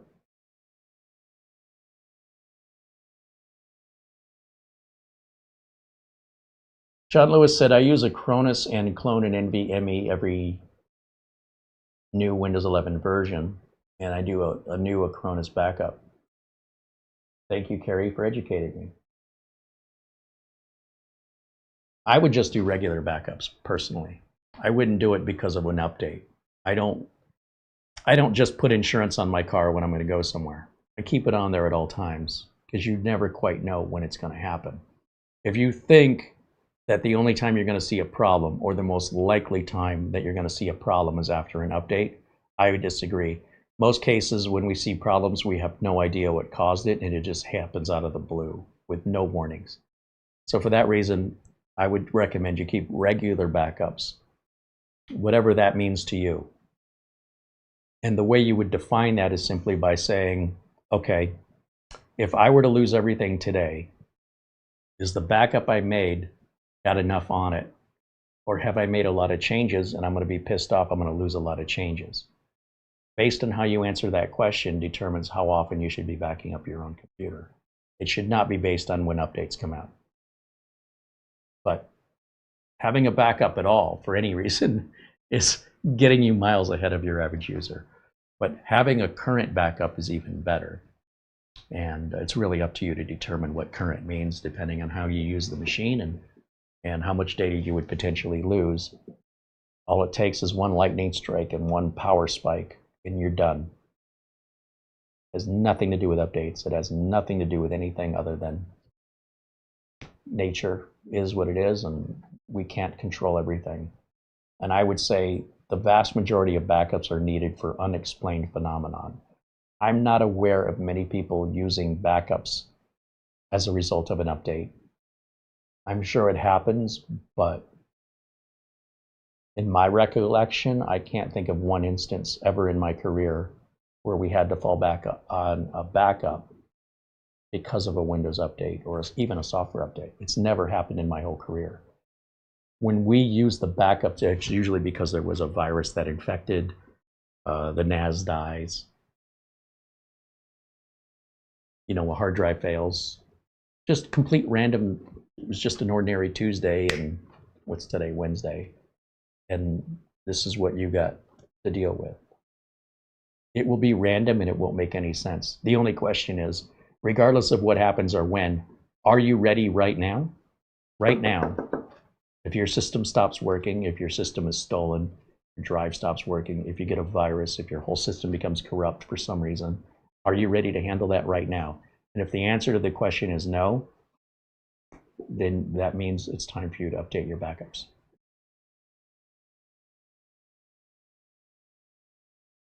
Sean Gallagher says, do you know if I will get a discount from Acronis again? Mine is about to run out. I have not been working with the people at Acronis this whole year. With the economy being the way it is, a lot of companies like RoboForm and others have all scaled back all of their promotions. Everybody's struggling to stay alive right now due to the state of the economy. If they're offering something, I don't know anything about it. You would have to reach out to them and ask them. You could maybe reach out to Begowden. But I don't know what's going on over there. I've been out of the loop for about over a year now, a year and a half.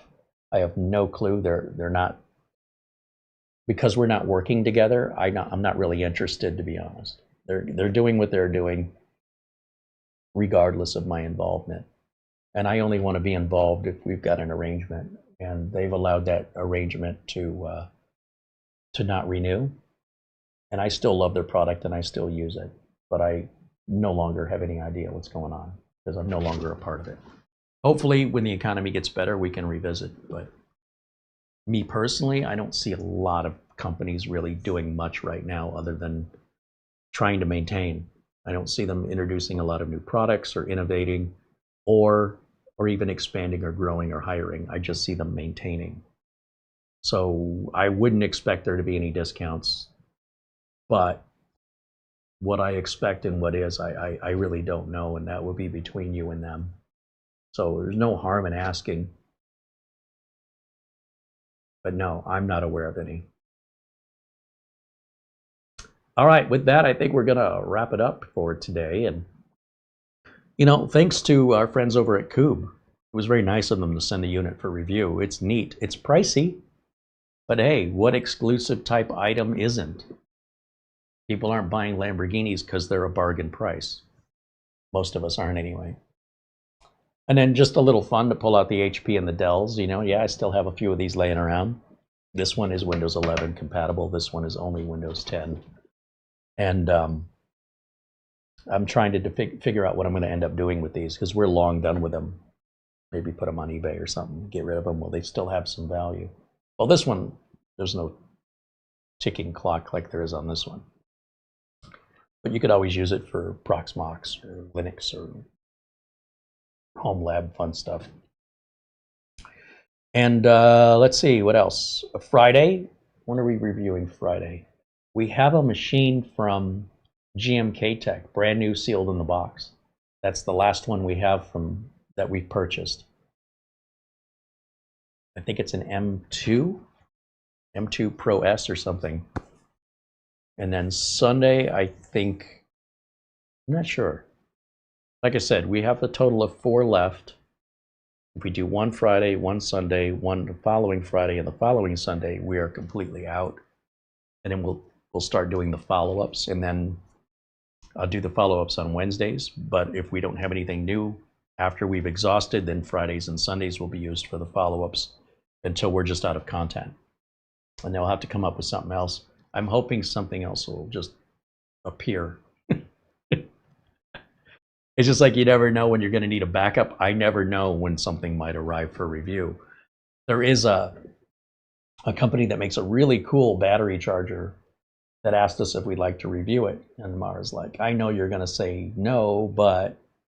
And I go, what are you talking about? I want to review that. I use rechargeable batteries in my microphones, and that thing looks damn cool. So she's like, really? I said, yeah, tell them to send it. So are they sending it? When are we going to get it? I have no idea. But it looks really neat. And we'll see if it lives up to the hype. It's on Amazon, and the sales and reviews on it look amazing. That's a little overkill for my needs because it'll do a big bucket of batteries all at the same time. But at the same time, even if I'm just recharging my own batteries, it might be more convenient to just drop the batteries in the bucket. And then it just charges them. I don't have to orient them, positive, negative, any of that stuff. You can mix and match AA, AAA, I think even C's and D's, and it sorts it like a coin collector, and it drops them down into the charger. kicks them out when they're charged and auto feeds the next in the bucket. Looks really cool. If it does everything it says, that'll be a little bit different for us to review, you know, from our typical material. And then if there's a mini PC out there that you think we should review, like the A-Dreamer, I'd never heard of it before. You guys recommended it. If we can afford to buy it, we'll buy it. If it's, you know, $1,000 or more, we probably can't afford that. But we could always reach out to the companies and ask if they'll send us one. These days, with everything being tight, a lot of companies are saying that they just can't do that right now. And then we're trying to say, look, we'll send it back to you when we're done. We don't want to keep it. In some cases, the companies will say, oh, in that condition, in that circumstance, we'll do it. But even still, companies will still say no, because if it's shipping from Japan, they're not going to have any place for us to ship it to here in the US. And they're not going to pay for the shipping back through customs the other way. It's too expensive and cumbersome. So that's what the challenge is right now. But in the meantime, with all of our friends in green, with their monthly subscriptions, you guys are keeping us alive and keeping us moving forward. And then on top of that, with contributions such as the Amazon gift cards that we received today, or other PayPal contributions, we can use that money. But there's just not a lot there. You know, like I say, if it's over 1,000, we can't do it. But with that, thank you again to Buster and Mark Gaines, as well as come on, Carey, where is it? David Graham. Thank you guys for supporting the channel beyond your memberships. That's going to wrap it up. So I hope you enjoy the rest of your Wednesday. We'll be back here on Friday with the GMK Tech Mini PC review. And I guess we're done with this one now.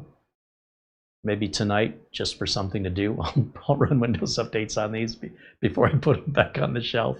I'm not going to change the battery because it'll just die again, so I'll wait till I sell it, and I'll change the battery then. I really should wait till I sell them before I update them, because there's just going to be more updates, right? But any updates I do now will be less updates I have to do later. But ultimately, I'm just setting update and walking away, so I guess it doesn't really matter if it takes an hour or 10 hours, I don't care. But if I'm not bored, I mean, that's how slow things have become. So since it's on the bench, I might as well. So with that, thank you again for watching. Thanks to Mara for all the work she does behind the scenes. Thanks to Kubb for sending us the unit for review, especially since, as far as I know, we're the only ones on YouTube to review it. And we have their other unit to review, which we'll do the week after this one, because I don't want to do them too soon. Try and split everything up, spread it around. So we'll get the other Kubb, the little one, fanless one, to look at. So we're looking forward to that, and we're looking forward to seeing you here and joining us there when we do that live. As always, that'll wrap it up for me for today, and I look forward to seeing you on Friday. Until then, bye for now.